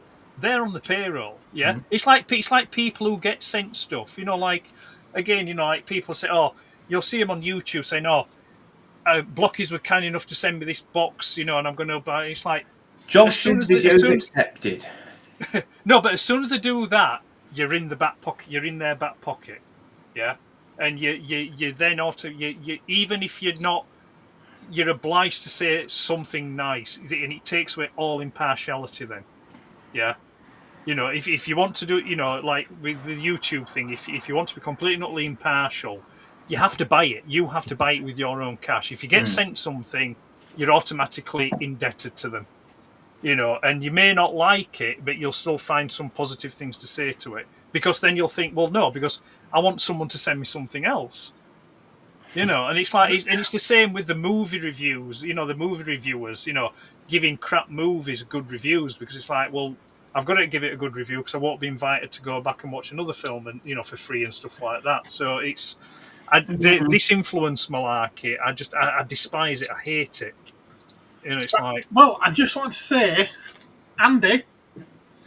Hello. I have forgotten who it was, and I've forgotten what it was. But I needed to tell you that you are now officially an influencer because someone came in to buy something from me because he'd seen your video of it. My work here is done. And therefore, and I said, oh, so he influenced you. He's an influencer. So does that mean that me and Andy are now enemies? I mean, No, because no one's paying me for doing it, damn it. I try my best to influence people to come and buy my stuff, but it doesn't work. So thank you, Andy. But apparently somebody has... Good night, TJ. Take care. No, somebody has put a comment on that stand video that I did that they have now bought a couple of those stands off the back of my video. So it was like, if I like that, because the guy's only a hobbyist. He's not... YouTube influencer. I've arrived. You saw it here first. I mean, who bought it now? Who bought it now? When I did the skeleton one, and someone said, "Oh, I've pre-ordered the skeleton," but it Phil. Yeah, Phil. It's yeah. like, what annoys me the most about that. See, it's you as well now. No, don't blame me for that. Do not blame me for that. You've been trumpeting those for ages. You know what annoys me the most, Ed? What? He saw the video last Cosmic Council. He saw you show it. On the same council, while you were talking about it, I said, "Yeah, I can get them, and they're this price." And he's gone and bought it somewhere else. Well, I did actually tell him. I think in the comment chats, I did say, I think Gareth can get hold of them as well. Did you? Yeah. He thinks I'm only here for Doctor Who. But I do find it interesting. Where are you getting them from? It's gone. It's a German company. German distributor. Right, because Four Horsemen stuff, they don't sell to wholesalers. They have like approved retailers. So I forgot to ask you that because I'm quite interested to see who it was because, like I said, they only have like approved partners and retailers. You know, they don't go through wholesalers and stuff like that. So where are they getting them from? Four Horsemen. Yeah, they've got all the Four Horsemen stuff. Right. They'd have a reseller agreement basically. So there'd be rules and about pricing and everything else from that. And it's just you just cut out the middleman literally and go straight to the. I would say that if Four Horsemen are publicly saying that they don't put anything out through distributors, they're lying just to try and keep the value of their property. No, like I say, if you go on their website, they give you the full list of their approved retailers and sellers. So I'd be interested. You have to tell me the name of them off air. I'll tell you the name of it anyway because you can go and have a look. Anyone can go and have a look. It's a company called Heo. Heo? Heo. Heo. Right. Heo. Oh, look at that. Yeah, because I just I give that out to people anyway because they have a front-facing website where people can go and browse, and you just don't see the pricing details unless you're a trader. Right. Interesting.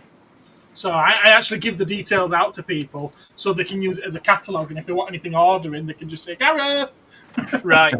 Yeah, Fair enough.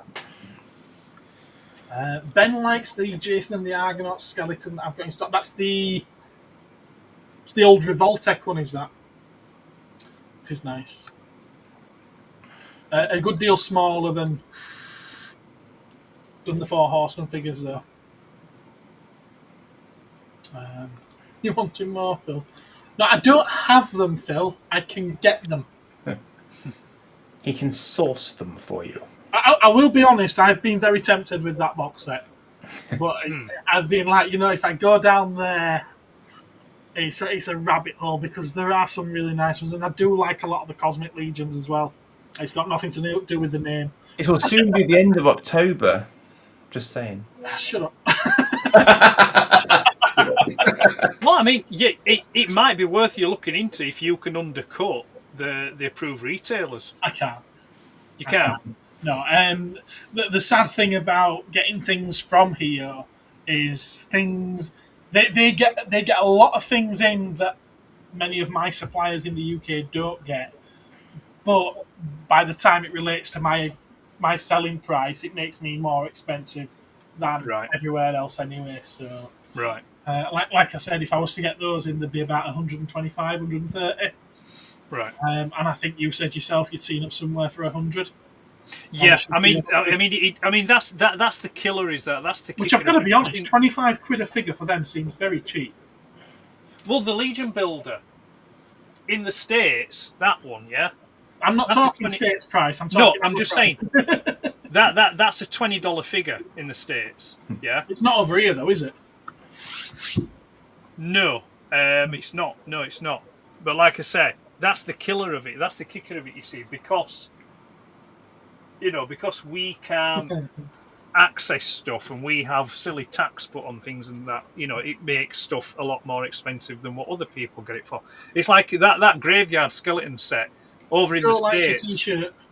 Oh, thank you very much. It's I think it's a $90 set. Right. It's either $90 or $99 is that set over in the States. Yeah. Which that's more than what they are separately then.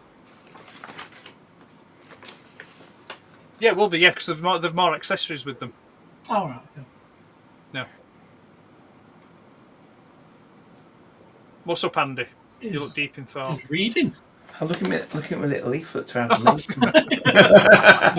Don't let us disturb you. You crack on building. No. It was 130. All right, okay, so same then. They're probably getting it from the same supplier. Skeleton! I've got to say as well, Ed. What? When I was watching your video, I had to chuckle because you called them the same thing as what I used to call them years ago. What? Skellingtons. Skellingtons. Yes, Skellingtons. Skellingtons. I actually used to... at school, I used to write it as Skellington. Right. That's what I always thought they were called, and I because of the amount of times I was corrected, that's when I learned. Oh, they're called skeletons. Oh. Skeletons. Skeleton. And then I saw Nightmare Before Christmas, and that just really confused me. Yeah. Jack Skellington. Skellington, yes. Thanks for the pics of hot. All right, okay. Buford sending pictures. Yep. See you, Andy. Just shut the window so I can get more Jack bugs. Skellington. That's right. Yeah, that's what I mean. It confused me because that's how I used to spell skeleton. Jack the Pumpkin King. Wasn't there a third topic? There may have been. I don't know. We always do pickups, obviously. Yeah, we've got pickups to come. Oh, this little flying thing's going to annoy me now.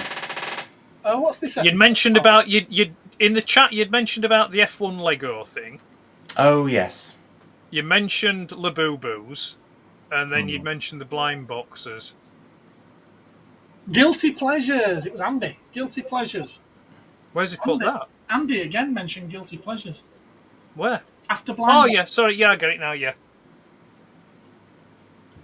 No, it was saying it was the context saying blind boxes. Are they a guilty pleasure or is it a rabbit hole? Yes, that was the. Oh.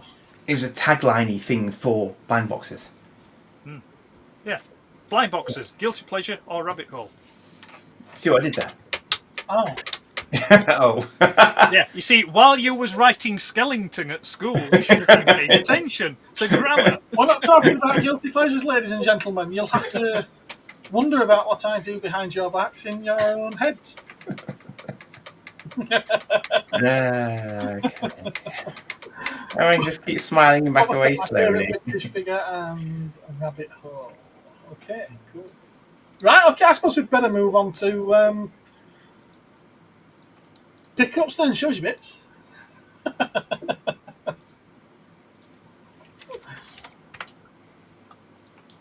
I'll put your hands up at once. I can show some bits. Oh, Andy wants to show us his bits. Go on then, Andy, get your bits out. No, sure does his, Oh, awesome! That looks nice. very nice. It's very nice white, is that? Nice So paper. I got this in from the States because it was one of the very few that I found that actually had its original canopy, albeit a very wobbly canopy. Yeah. And I don't think its R2 unit is doing quite what it's supposed to, but its wings do go up and down, which I find incredible. For a little... I would have pissed myself laughing that when you got it and opened the packaging, it had a mushroom vol-au-vent stuck to the top of it. Random. What? Anyway, Martin's going to be celebrating this particular pickup. I thought he might be somehow. But I thought all in all it was as you say, it's quite a nice clean white example. It's not too battered. Got its decals are still, well, it's not say decals, but it's still in horrible, Mr. B. displays nicely. I mean, it's like usually there's usually some yellowing on the wings, isn't there? Yeah, I mean, I saw all sorts of different conditions when I was having a little sort of browse around, but the because it's relatively small, the postage wasn't that daft. So I just thought, for display purposes, for me, that's absolutely bob on. And it's red 3. Okay. The number of stripes in the red. Stripes. Yeah. I was getting there. Yeah. Yeah. So it should be So 12. I think he did say the wing. Actually, I think he said that the wing had been repaired once, and I can see where it has been now. Actually, but Okay.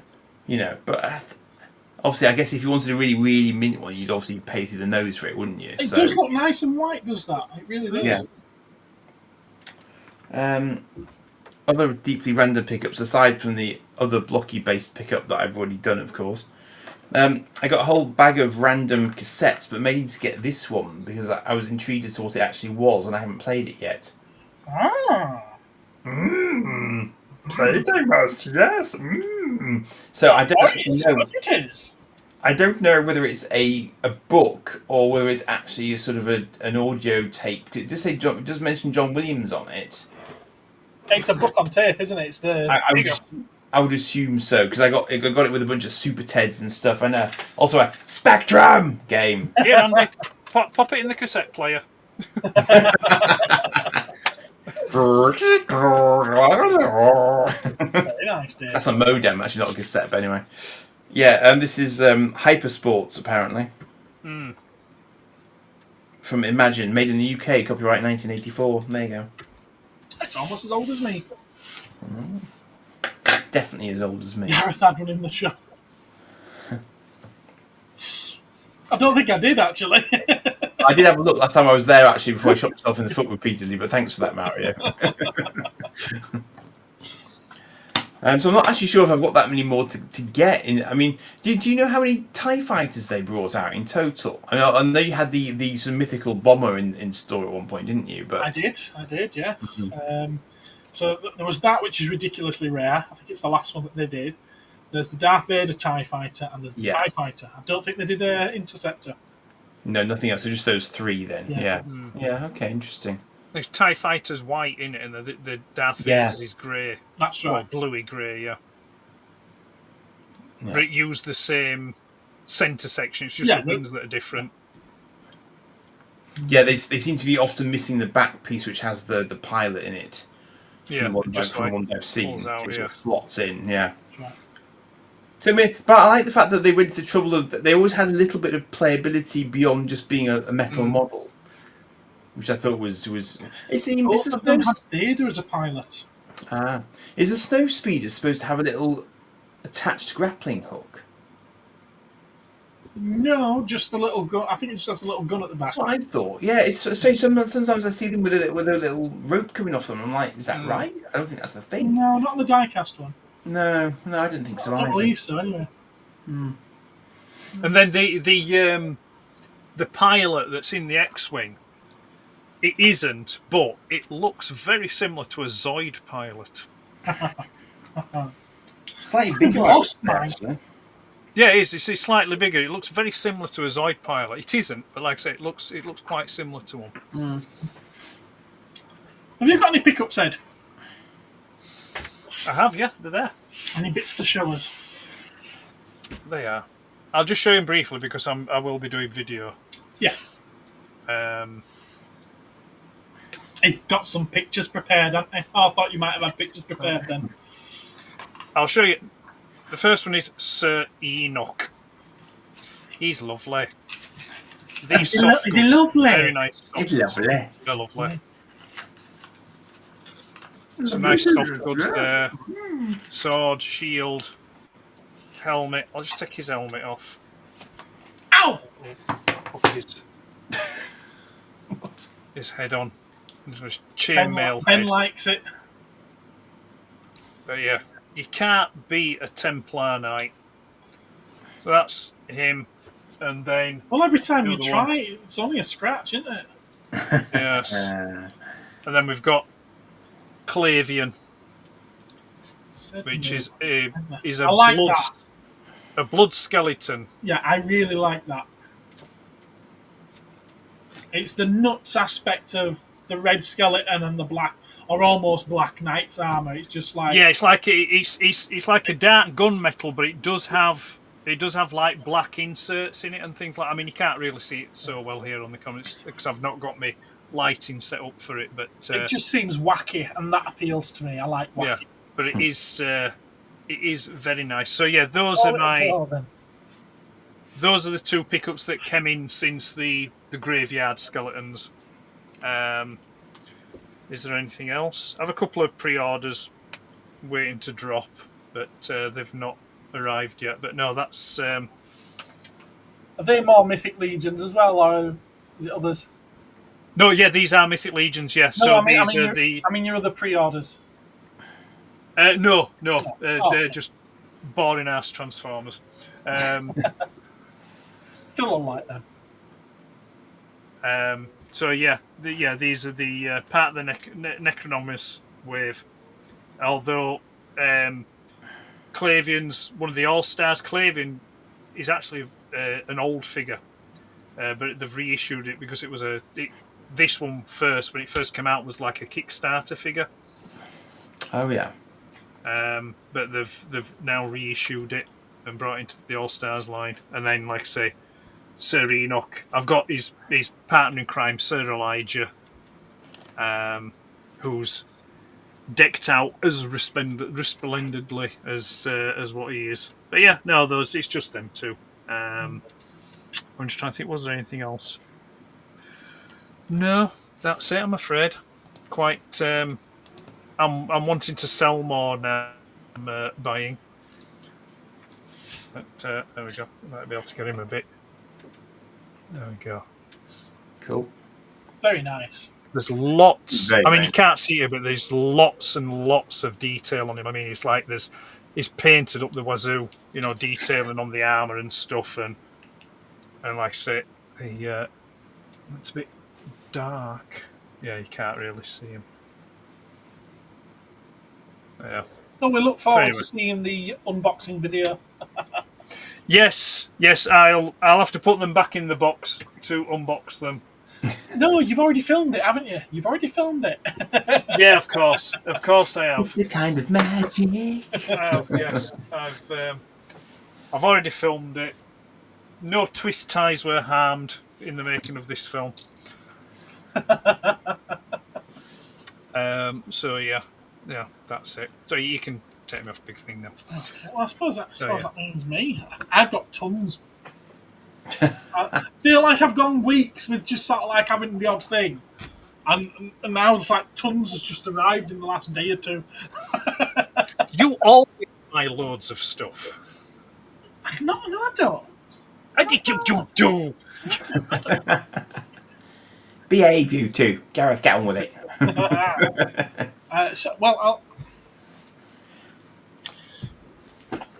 This is something I got today. I had agreed to buy it previously. Davros figurine. I do quite like Davros. It's the Eagle Moss thing. It's a crap paint job. The box looks very light because I've got him here. Now it's damaged. I was told it was damaged before the guy brought it to me.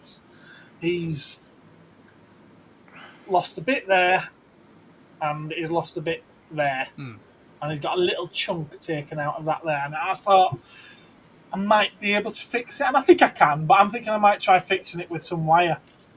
You know, take the whole headset off and rebuild it from scratch. But it's a nice model. It's a nice sizable model of Davros. They've done the material for his suit well as well, actually, I think. Yeah, it's got that glossy sheen, hasn't it? Yeah. Yeah. That German sex room. Latex. Yeah, that's what I meant to say, yeah. Latex. Yeah, he does look like some kind of S&M. Was there a trigger warning on the box? For it says, this is not the politically correct Davros. We did have that discussion. I got this last week or the week before. Thank you very much to Phil's son Kieran for sending this in for me. He knows I'm a big Zelda fan, and he was going to get rid of it. It's for a Nintendo Switch. It's a case for it. So, Phil, thank you very much, Kieran. I did say that I'd say thank you on the live stream. It wasn't in the chat last time, so that's why I didn't do it during the Zoids live stream. I picked up. No, go with these. A couple of comics. They're crap. I only get them because it's Godzilla comics and it's foil, and I quite like the foil covers. I'll never ever read that one. Never. I will read that one though. Godzilla in Hell. It's by James Stokoe, and his artwork. He writes it and he does the artwork. Gorgeous. Gorgeous. That's overachieving, quite frankly, but anyway. Yeah. Although most manga artists are most manga writers are their own artists. Ben's already seen a couple of these things. Right, I'll move on to some of the smaller stuff, which means switching. Yep, there we go. This is something that arrived today. You can see what it is, can't you? It's not naughty at all. Not naughty at all. I just like the colour. Lovely metallic. I've no idea what it is. Little kaiju in a padded jacket. Yeah, it's me all over. Is that, isn't it? That's the kind of thing that should be in a blind box. Yeah. Believe it or not, it is a gacha toy. It came in a blind box. These don't come blind boxes, but are the price of blind boxes. I built these up right before we went live. Very cute. This is awesome. It comes with an alternate hand for that side, so if you want him to be holding nothing, he doesn't have a big hole in his hand. Yeah? Fair dues. He's got different things on the back here, so if you want him to hold two beam sabers, he can hold two beam sabers. If you want him to have the beam sabers in his back, he can have the beam sabers in his back. And because you don't want to have holes there for the beam sabers, it's got little pop-out bits there so that you can have one for where there is no beam saber, or you can have it with the beam saber in. And it's just like very, very clever. For something so small and so cheap, I think that's cool. There's this one, which is that one. You can tell it's that one. A Zaku tank.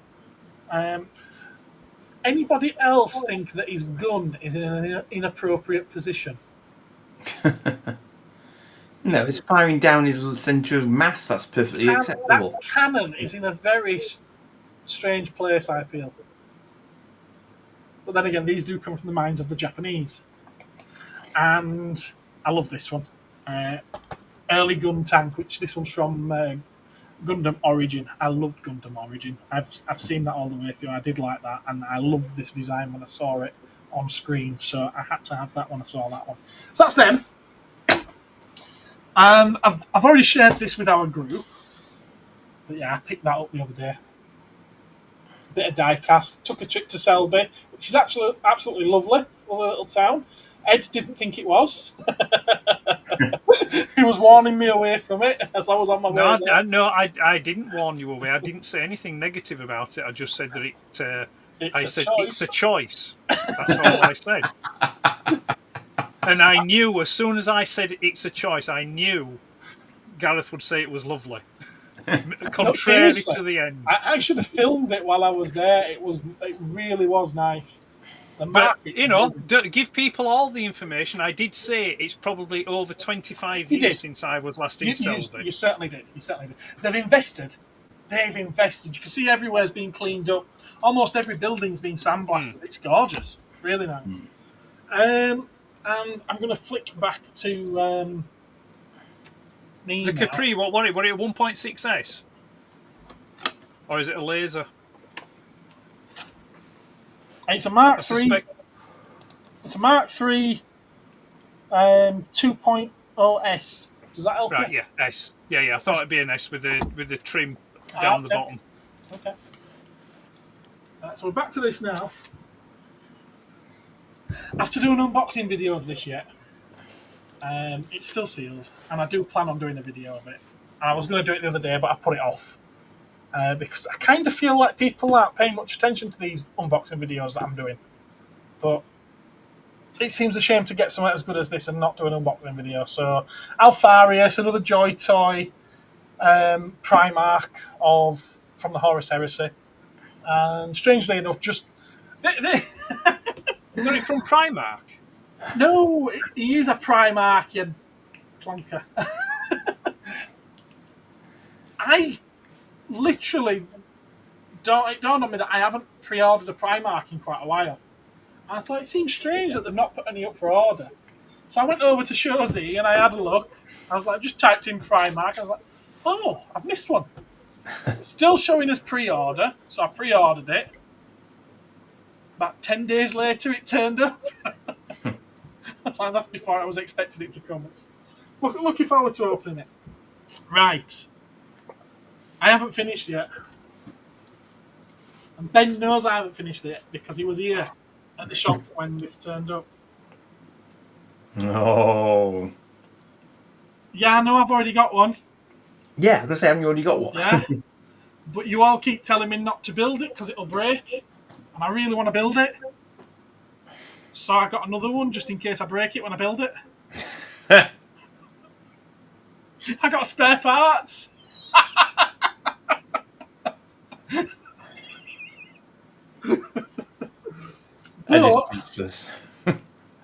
They're not cheap. That wasn't bad, actually. No? No, that was... no, as compared I to don't want to say how cheap it was, just in national case debt. I managed to build mine without breaking it and I want to sell it. Honestly, though, it was about 60 quid, 65 quid, plus the shipping. So I thought that was actually quite cheap for what I know they go for. And it's because they say it's discoloured. Right. The little rubber bits, they're off clear. Right. All right.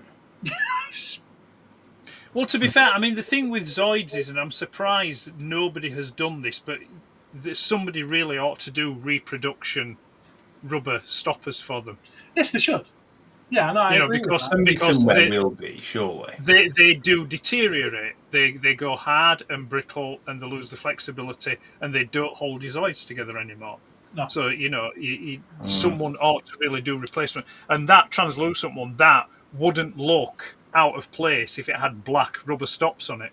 No, it wouldn't, to be fair. What I'm more surprised at is that they're not clear. They're white. Yeah. But when I say they're off clear, they're off white now. Yeah. I think that's probably maybe something to do with the flexibility or durability of a translucent rubber. Yeah. Yeah. Probably. But I think it could be done. Oh, yeah. I think it could be I done. think Yeah. it could definitely be done. Whether or not there's any longevity in it is another matter, but I think it could be done. But maybe Yeah, maybe there's a better modern equivalent. another one. Is that a Zoids 2 Godulus or? Now, that's the thing. Yeah. I was pretty certain because this is Japanese. We got Zoids 2. They didn't get Zoids 2. They just carried on with Zoids, didn't they? Yeah. I thought that this, because look at that box. That looks nice and shiny chrome, doesn't it? Does. Yeah. So I thought this was a Zoids 2, but Japanese. More spare parts. No. It's just a normal one, isn't it? No, it is a silver plastic, but it's a silver plastic. It's not chrome. No. Right. You were hugged with by the photo. I was. I mean, wouldn't you have thought that? I'd have read the small print before dropping money on it. Well, the small print's in Japanese. And then I would have emailed them and say, "Could you confirm if this is?" Every image shows it to be quite shiny looking. Yeah. Now maybe not chrome, but it definitely looks a lot shinier than the An average metallic grey that it is. So at least it's different to the ones I've got. But I will admit I was a bit disappointed. But only because I thought that my search had come to an end. No, the search goes on. and that's it. Like, oh, well, does it? No, it's not it. But the thing is, as a matter of, well, I mean, you might not want to say, but what would you top out at in terms of what you're willing to pay for one? Don't know. This is the thing. This is the thing that I said the other week. Rather than keep buying all these different Zoids, just save your money till you get one that you want. Yeah, but there's one at the moment for 450 quid on eBay. Am I going to pay that? No, I'm not. I could win the lottery tomorrow. I could win 10 million tomorrow. I won't spend 450 quid on one of them. Oh, that's your choice. End of. Because I don't think they're worth it.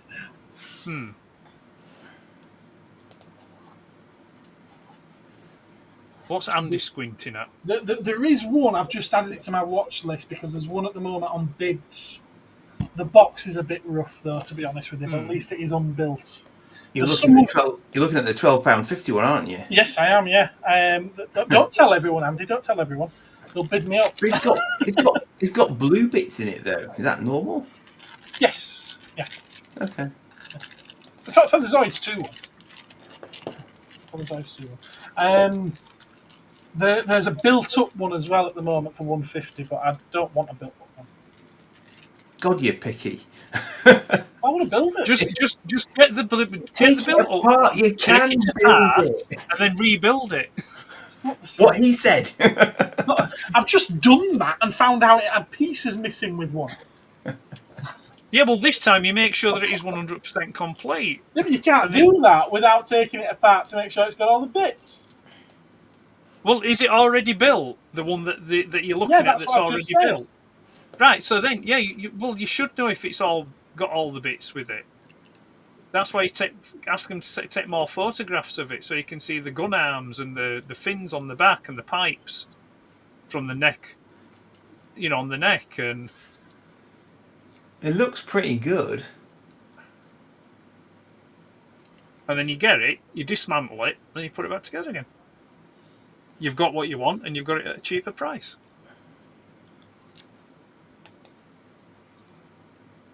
And then what you can do is then keep your eye out for if there's an empty box that comes up. Oh no, it's got the box. It's got a box. Has it got the box? It's got the box, yeah. Yeah, well, get it then. No. So I don't want a built one. But when you get it, you're going to build it, aren't you? Possibly at some point. He wants one on the bloody sprues. He wants a Virgin Zilla 2. No, what he wants is some Rohypnol for his ADHD. Ouch. I don't know. I mean, why would you buy a model kit that's already been built? But it's not glued together like a normal model kit. It's not glued together. Is it It's just not as me? if it's not as if it's a new thing. It's an old vintage toy. It's it's an old vintage toy that you're getting to possibly build to put on your shelf. Possibly You get it for cheap. You get it for cheap money. Yeah, but it's not You get cheap what money. you want.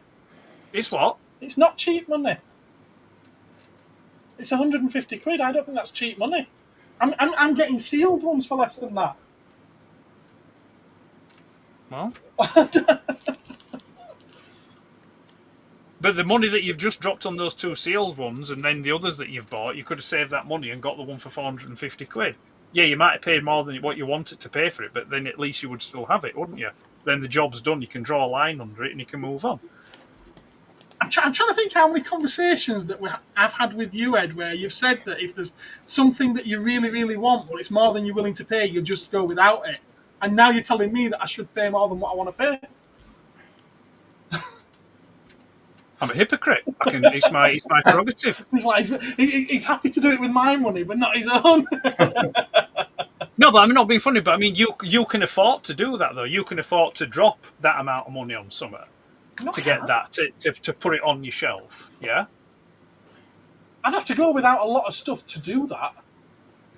I don't think you would. I would. Ask your mate who does my books for me. Nope, that's none of my business. Ben picked up the Falconer today. Yeah, we discussed that. Well, I mentioned it at least, anyway. As the Cosmic Council been in... What? I've no idea. Great Absolutely joke, no idea. Okay. No, but I mean, joking aside, I mean, there is a certain logic to it that if there is something that you really want, and it is a bit on the scarce side, then as a one-off, paying a little bit over the odds to get it so you've got it will then balance out later on. Yeah? I don't know, because I've already had 2 of them, so are they really that scarce? Yeah, but in what time frame have you had 2 of them? And how many's actually and how many's on eBay at the moment to try and pick up? Well, there's the 1 sealed, and there's the 2 or 3. Right, so that's not 4. Sealed. Yeah, That's 4.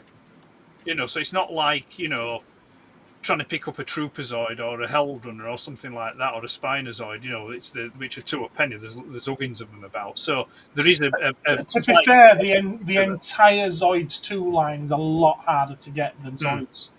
Yeah, the entire Zoids 2 line's expensive. There was a Hellrunner that I saw. What was it, Hellrunner? It was one of the smaller ones I saw earlier, and it was built, and they were asking 65 quid for it. And I think that's an awful lot of money for one of the... Well, to be fair, I mean, the smaller ones went towards the back end of the original run, like Zillion, yeah? That's an expensive one to pick up. Zor, I think it is, which is like the smaller one that looks like Gore, the Lord Protector. I've got one of them. Yeah, that's that's quite pricey to pick up. So the later ones of the original line, the original OER Zoids, yeah, they are quite pricey. But some of the earlier ones are quite pricey. The ones that look like really, really crap and basic kind of thing. They can be quite pricey. But then you have this midsection in the middle where they're quite reasonable. You can pick, like Zaton, things like that, or Spinozoid and Crocozoid or whatever they call him. So they can be quite reasonable. But yeah, I mean, I can't speak intelligently about Zoids 2 because the whole line just missed me. So I don't know. I think it was very, very late 80s, wasn't it? Early 90s. Right. But I can see the appeal of the. I mean, is it completely metalized? Is it? It's what would be grey on Zoidzilla, the original one. That's all that metalized, yeah. Right. And did they do a that metalized red horn to match? I generally don't know, to be honest with you. No, I can't remember seeing one. No. I think there was another version of Red Horn, but that might just be like a generic Yeah, Do they the did. red horns got They did. They did different colours. I think they did a green one. They did a black one, and then there's a translucent one. A red horn as part of the gold team, and Right. he's black rhinos. It says here. Oh, Right, yes. It was A black. different, yeah. Yeah. The one to get, which looks really nice, and I always forget the name of it, but it's a huge thing, and it's like a Triceratops, but it's a huge Zoid, massive thing it is, and I always forget its name, and that's quite pricey. There wasn't. I think that was that.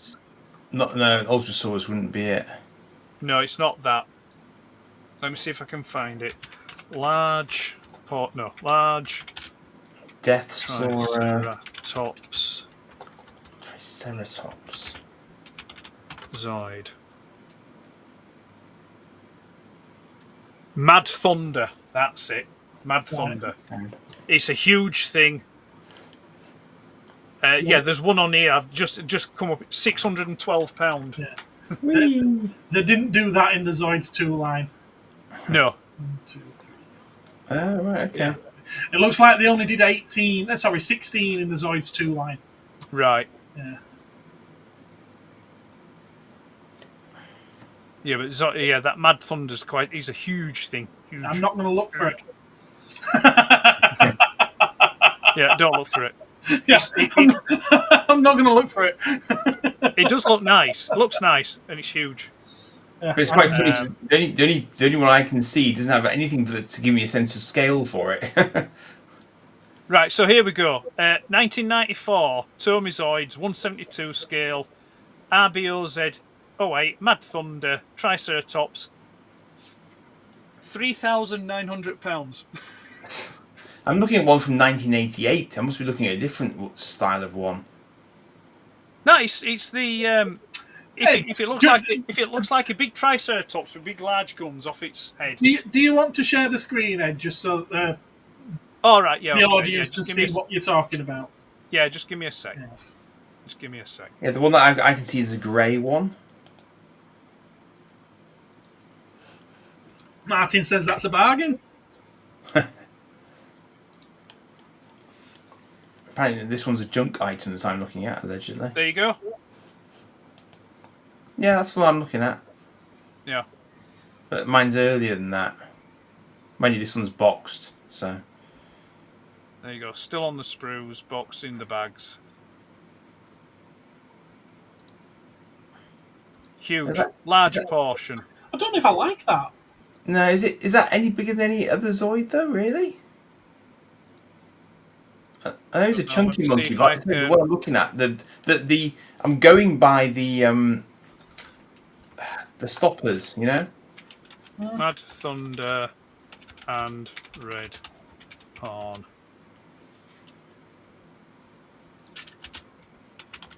Zoids.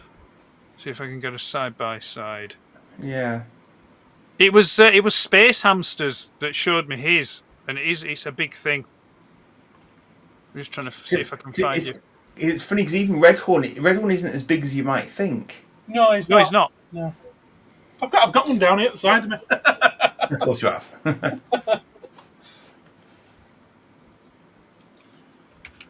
Mad Thunder Zoid size. I wonder if Zoid Star's ever looked at him, because often what he'll do is he'll put other Zoids up against other Zoids on his videos so you can see the comparison. No, I don't want the actual in-universe sizes. I want the toy size.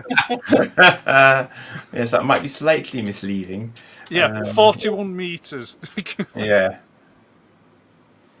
The price is ridiculous, so Ben disagrees with Martin.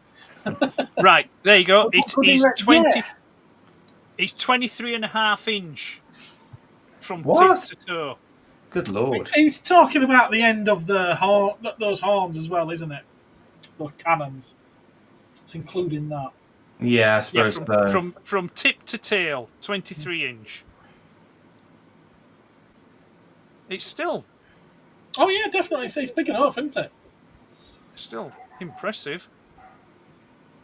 There's two ruler lengths then, basically. 2 ruler lengths. Yeah, if your ruler is 12 inches, it's 2 ruler lengths. Yeah, it's 2 foot. Yeah, it's just under 2 foot long.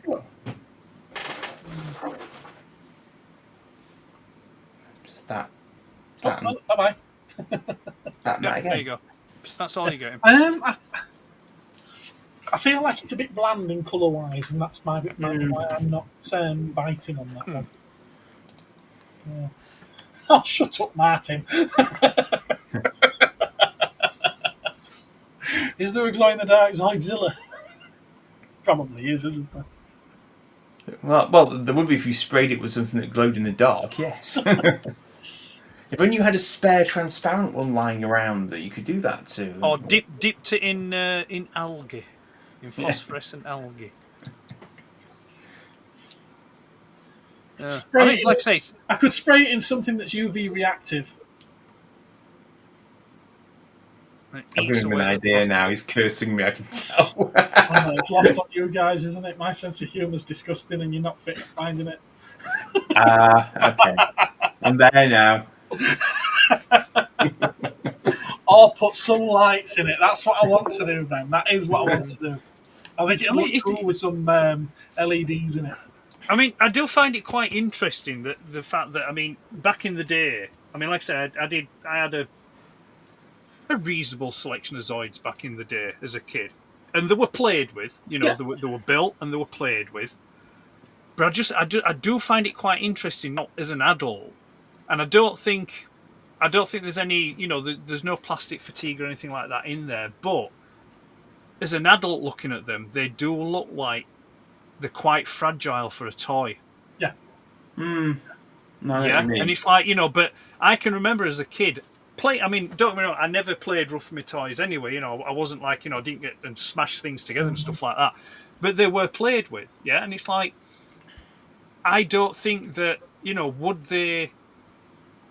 You know, it baffles me how they stood up to normal everyday child play and playing with them. I don't think a normal everyday child would have had the patience to build them. For me, it was, you know, I was quite happy just to wind the motors up and let them go. I wasn't bashing them together with other toys because you know I could just, because obviously, you know, they're doing shooty things to each other most of the time, so they're ranged combateers. They're not going at it, you know. So yeah, I used to make little spaceships out of just the cockpit units. To be fair, though, a lot of them haven't stood up well to being played. No. No. In all honesty, most of them, when you see pre-owned built ones now, they are in bits, and most of them tend to break in the same place. Oh yeah. I mean, the video I did the other day. I mean, Zoidzilla always broke at the tail. Red Horn always broke at the tail. Yeah. Oh, did it as well? Yeah. I mean, I've seen it with Zoidzilla. The amount of them that I've come across with the broken tail. I've got one at the shop with the broken tail, and it never really occurred to me just why until I built it and I picked it up. And you naturally pick it up from the backpack, but then that's loose. It doesn't. Yeah, you have to pick it up by its belly. Yeah, so the next obvious choice is the tail. Yeah, and you've got the whole weight of the thing. And I was like, that's why they always break there, because that's the natural place the kids will pick it up. Or somebody just puts a foot on it on the floor. But the thing is, I think really what probably makes it, what doesn't help it, it's down to fatigue and stress on the joint in the plastic, and what doesn't help it is, I think it's a design flaw in Zoidzilla myself, where the fact that you have to have metal weights balancing it out, to allow it to walk, Is so that over the walking time, thing, So over time, you've got the weight in the tail, the lead weight in the tail. You've got the lead weight in the back of the head, but then you've also got gravity working on the central body, where you've got two big heavy batteries in there as well. So you've got forces basically pulling it apart constantly, and it causes plastic fatigue, and then that's why it always breaks. But you're forgetting he's also got blinking extra support struts on the tail sticking out the side to try and balance him out as well, because they must have known it was an issue. So it's I am incredibly impressed with it. I do like it. Yeah. Zoidzilla is a nice. I say the word toy hesitantly. Yeah. I think in I get it. retrospect, I get it. I don't think real. I think they're a. For me, They're they're a motorized model. I was going to say they're motorized models. I think that's a spot on description. Yeah, they're a motorized model for my money rather than a toy. Sorry, Gareth, what were you saying? I'm just saying you also get 2 batteries here as well for the light. Yes, you do. Yeah. There's 2 more double weight, A's for isn't the it? light up. I know it's not as much weight as what's in the belly here, but it's still weight. And also, as well, I mean, you're lucky to get a Zoidzilla where the electrics still work. I haven't tried it yet. Right. I haven't got any C-size batteries. It hasn't been tried yet. But the thing is, though, looks clean. You can test it with 2 double A's. Oh, can you? Yeah, because they're the same height as C-types. Okay. Yeah. Just put them in, and it'll bridge the contacts, and then you'll be able to test. You'll have to hold them in there, but at least it'll allow you to test the motor. Because the C-types are just bigger double A's. They're both 1.5 volt. Yeah, they are. Yeah. So you can test it that way. But the thing is, though, there is. I mean, fortunately, touch wood, my Zoidzilla does work. The motor works and the lights work. But I always maintain that if it ever came to a point where it didn't work, I've actually got them in my toolbox down here. I've got some LEDs and some thin wire, so I would just rewire it to remove the bulb, because it's a filament bulb that's in there. Yeah. And I'd just replace it with LED. LED, yeah. And then then I'd just use button cell batteries in the in the tanks at the back. So it would. It wouldn't be original anymore. Who cares? It would still. It would look good on the shelf. We still being able to light up. And you can do the same for the motor as well, because it's just one of them little small, like rotary motors that's in the section. You can get newer, more modern versions of those now, which work off button cell batteries. The only thing you have to do is when you buy it, you have to make sure that you get the one with the correct gearing and the speed. Because obviously you want it to be Zoidzilla, not Roadrunner. Last seen heading in the direction of the floor. Yeah. I just realised I hadn't trimmed off the tab on his nose. It's been trimmed off now. Out of curiosity, did you trim the tabs off on your Zoids when you were a kid? Unlikely. Yeah. I tend to adopt the sort of twist-off method, which seems to get rid of most things, if I remember rightly.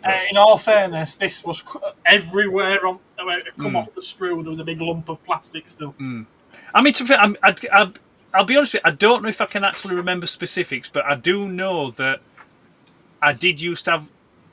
Well, they weren't mine; they were my dad's. Bless him. These like small snips, because I used to build a lot of Airfix kits as a kid, and I would cut the nubs off them. So it's entirely possible that I could have done. I don't know. I don't have my original Zoidzilla to back that up. Right, so okay. The Zoidzilla I've got, the box one I've got, is one that I got a few years back to replace. No, my original Zoids are all long gone. Which is a shame, but it happens. It does. Fair enough. Okay. Right. Yeah, God, it's 10:15. 10. I didn't realise that we'd run over. Sorry, guys. 26 degrees in me. I'm starting to melt now. I've got a fan here. Yeah. I've got my window open. I did have my window open. Nice cool breeze. Not a Febreze, a cool breeze. Cool breeze. Cool breeze. What's everyone got coming up then? Per my discussion with Ed before we started, I've got Neffel for tomorrow at the moment, so I'm not quite sure. Really? But anyway.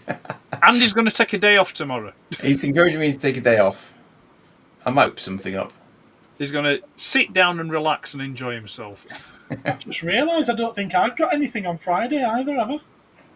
I forget about your Friday slot that suddenly appeared. It's like I see comments about it after the fact. I'm like, oh yeah, I didn't realise that was a thing. I mean, I've got something that could go, but I kind of want to hold on to that for a little while. Yeah, I've got nothing for Friday unless I pull a rabbit out of my hat tomorrow night. No. I've got a collector's archive next Thursday. Next week. Cool. And It's fine, I believe nobody's complaining. Give us a break.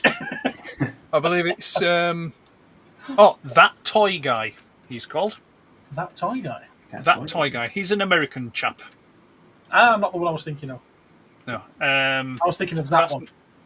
That's next Thursday. And I've got the 2 to record for these 2 chaps. But yeah. But I've had a few lazy days. Hmm. So... I wish I could say that I'd had lazy days, but I haven't. I've been working on other things that just aren't ready to go yet. Well, that's the thing. I mean, part of it bore out with the chat I were having with Andy off air before we came on. It's like I just thought, no, I'm not going to do one. I'm not going to do all. I'm going to have a break. Because it's like I think it gets to a point. When you're trying to put out so many, and when you do it or if you sort of like trying to do too many edits or things like that, it's like I'm not spending any time downstairs with the family. It's just like no. Thank you. So it's Careful. so Why yeah. don't you do a segment on all the Star Trek stuff you have in your stall? That would be a great show. It would also be about 5 minutes long. Unless I went through all the comics. He's already done the stuff that I brought in, so... Yeah, it'd be all the stuff you've seen in Andy's videos.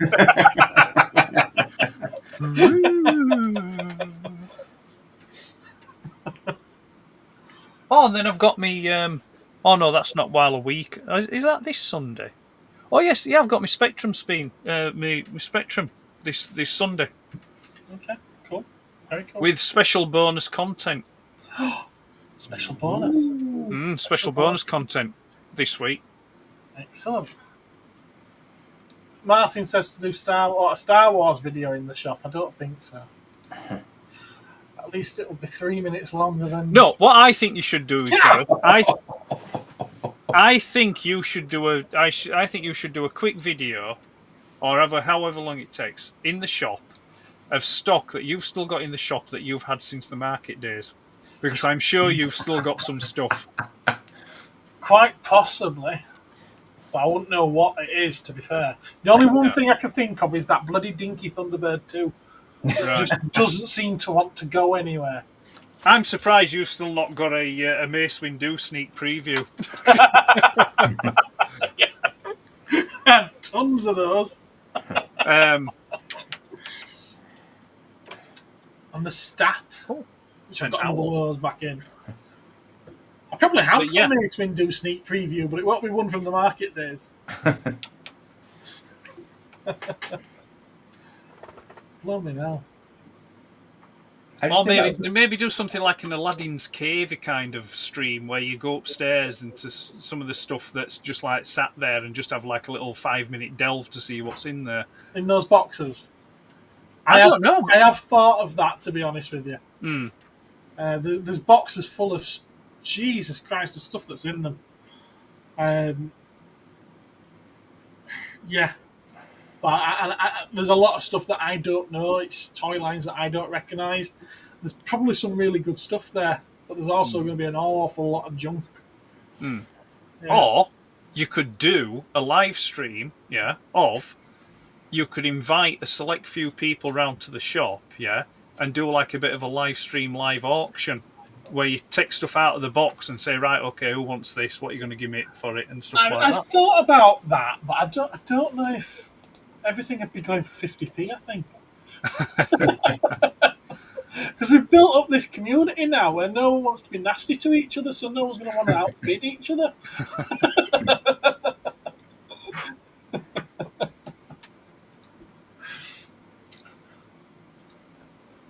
I mean, classic example today, both Josh and Ben were in the shop, and Ben got one of those Gremlins mini blind boxes I was telling you about. £7.50. He opened it up. He went, "Oh no, I've got that one." you want it, Josh? And just handed it straight to him, and Josh was like, yeah, I'll have it. It's brilliant, thank you. And, Right. and only weeks ago, Josh had sent some stuff for Ben. And I was like, it's brilliant. I think it's lovely. It's really, really nice. Yeah. It's like, do you want this, Josh? Yeah, right, that's £8, please. No, just You missed a trick there, Ben. You missed a trick. Just give him it. And by the way, Josh isn't with us tonight because he's watching wrestling. He's actually at a wrestling event in Leeds. Easy. Giant haystacks and Big Daddy. Before my time. Long before my time. Live from Dewsbury Town Hall, Saturday Wrestling, the world of sport. There we are. Look at that. It's my coffees that do it. It is. It's my coffees. Of course, it's a great community because you're paying Gareth. You're giving Gareth money. He loves it. I think I'd give more out in teas and coffee, to be honest with you.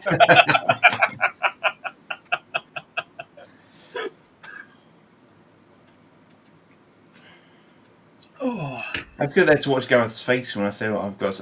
Can I trade this in?"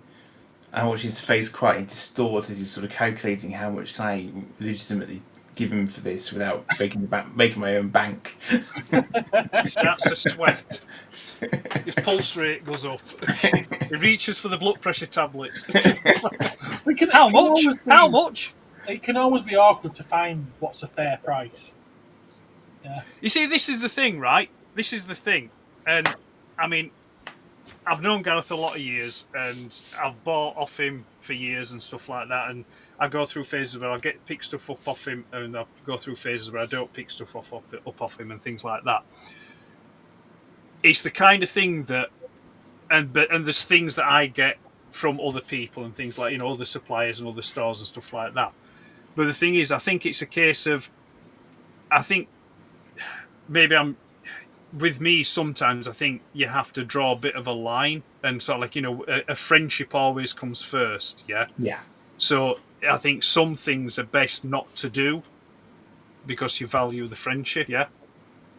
And it's like, so sort of like, some things, like, going in and like trading stuff in or buying certain things and things like that, it's like you support your friends and you do what you can for them. But I think there's also stuff that you do within moderation, and you think to yourself, no, this, friendship or the relationship and things like that means more than what, the other things do. I think you know what I'm talking about. So it's like he hasn't got a bloody clue. So basically, my thinking was basically, some of these things I'm going to sell for myself because I think they will probably sell, and I'll get all the dosh, and then I can just sort of do whatever I want with that. But equally, I know that some things. Well, I mean, basically, I just wanted to thought, selfishly speaking, it will reduce my workload if Gareth sells it rather than me having to pack it up and sell it to eBay and get it out, But then that also gets him some bawbees as well, which I'm not against at all. So I figured it was a balance, But the thing is, though, it's the funny thing, you see. I mean, obviously, I'm not in that business to do it, but it's like I'm just making an assumption here, but some stuff that gets traded into Gareth must. I mean, obviously, at the end of the day, he has the ability to say yes or no.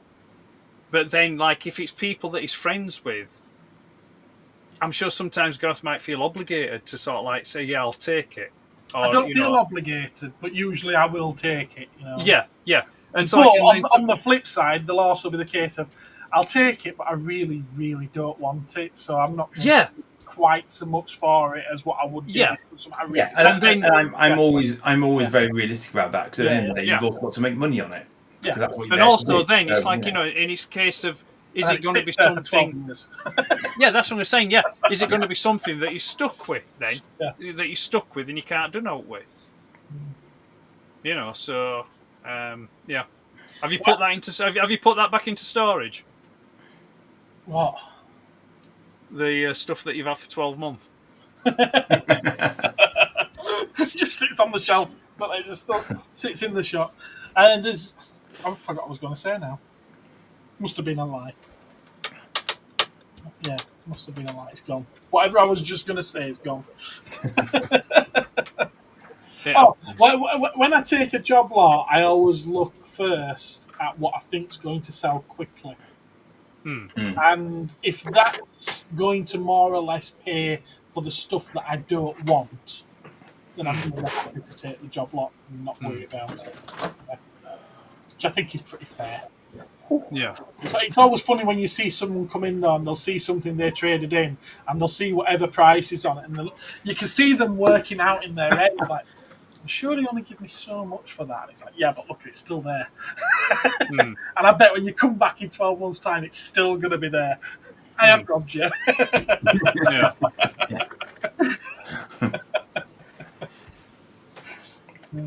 I mean, Martin brought me a bag full of records. They're still waiting to be looked at. I've not even looked at them. Bless him. It's a business you're running, you have to make... I do. I try my best as well to run the business and to make a living. Anyway, enough of this. We're nearly 2.5 hours in. We know what's coming up and what ain't coming up. Well, I haven't even got anything planned for next Tuesday, let alone Friday. Bloody hell. I really do need to pull my finger out. Working on long-term things and not thinking of the short-term. Right, let's. I suppose next thing from me then will be a live stream next Wednesday doing some kind of build or paint. Maybe a restoration of Davros. That could be next week's video. Recreating the creator. Yes. So is that it, gentlemen? Have we to call it a night? I think so. Yeah. Right. Yeah. Okay. Well, thank you all for watching. And thank you, my panel, Ed and Andy, for being here with me. I couldn't do it without you. I couldn't, but it'd be really boring, wouldn't it? No, you'd be fine. You'd be fine. Be fine with that. Nobody's irreplaceable. Fair enough. So yeah, we're going to get off. Trying to find blooming outro. Everyone, take a good look at this outro and try and decide how much everything in it is worth. Take care, folks. Bye-bye. Bye-bye.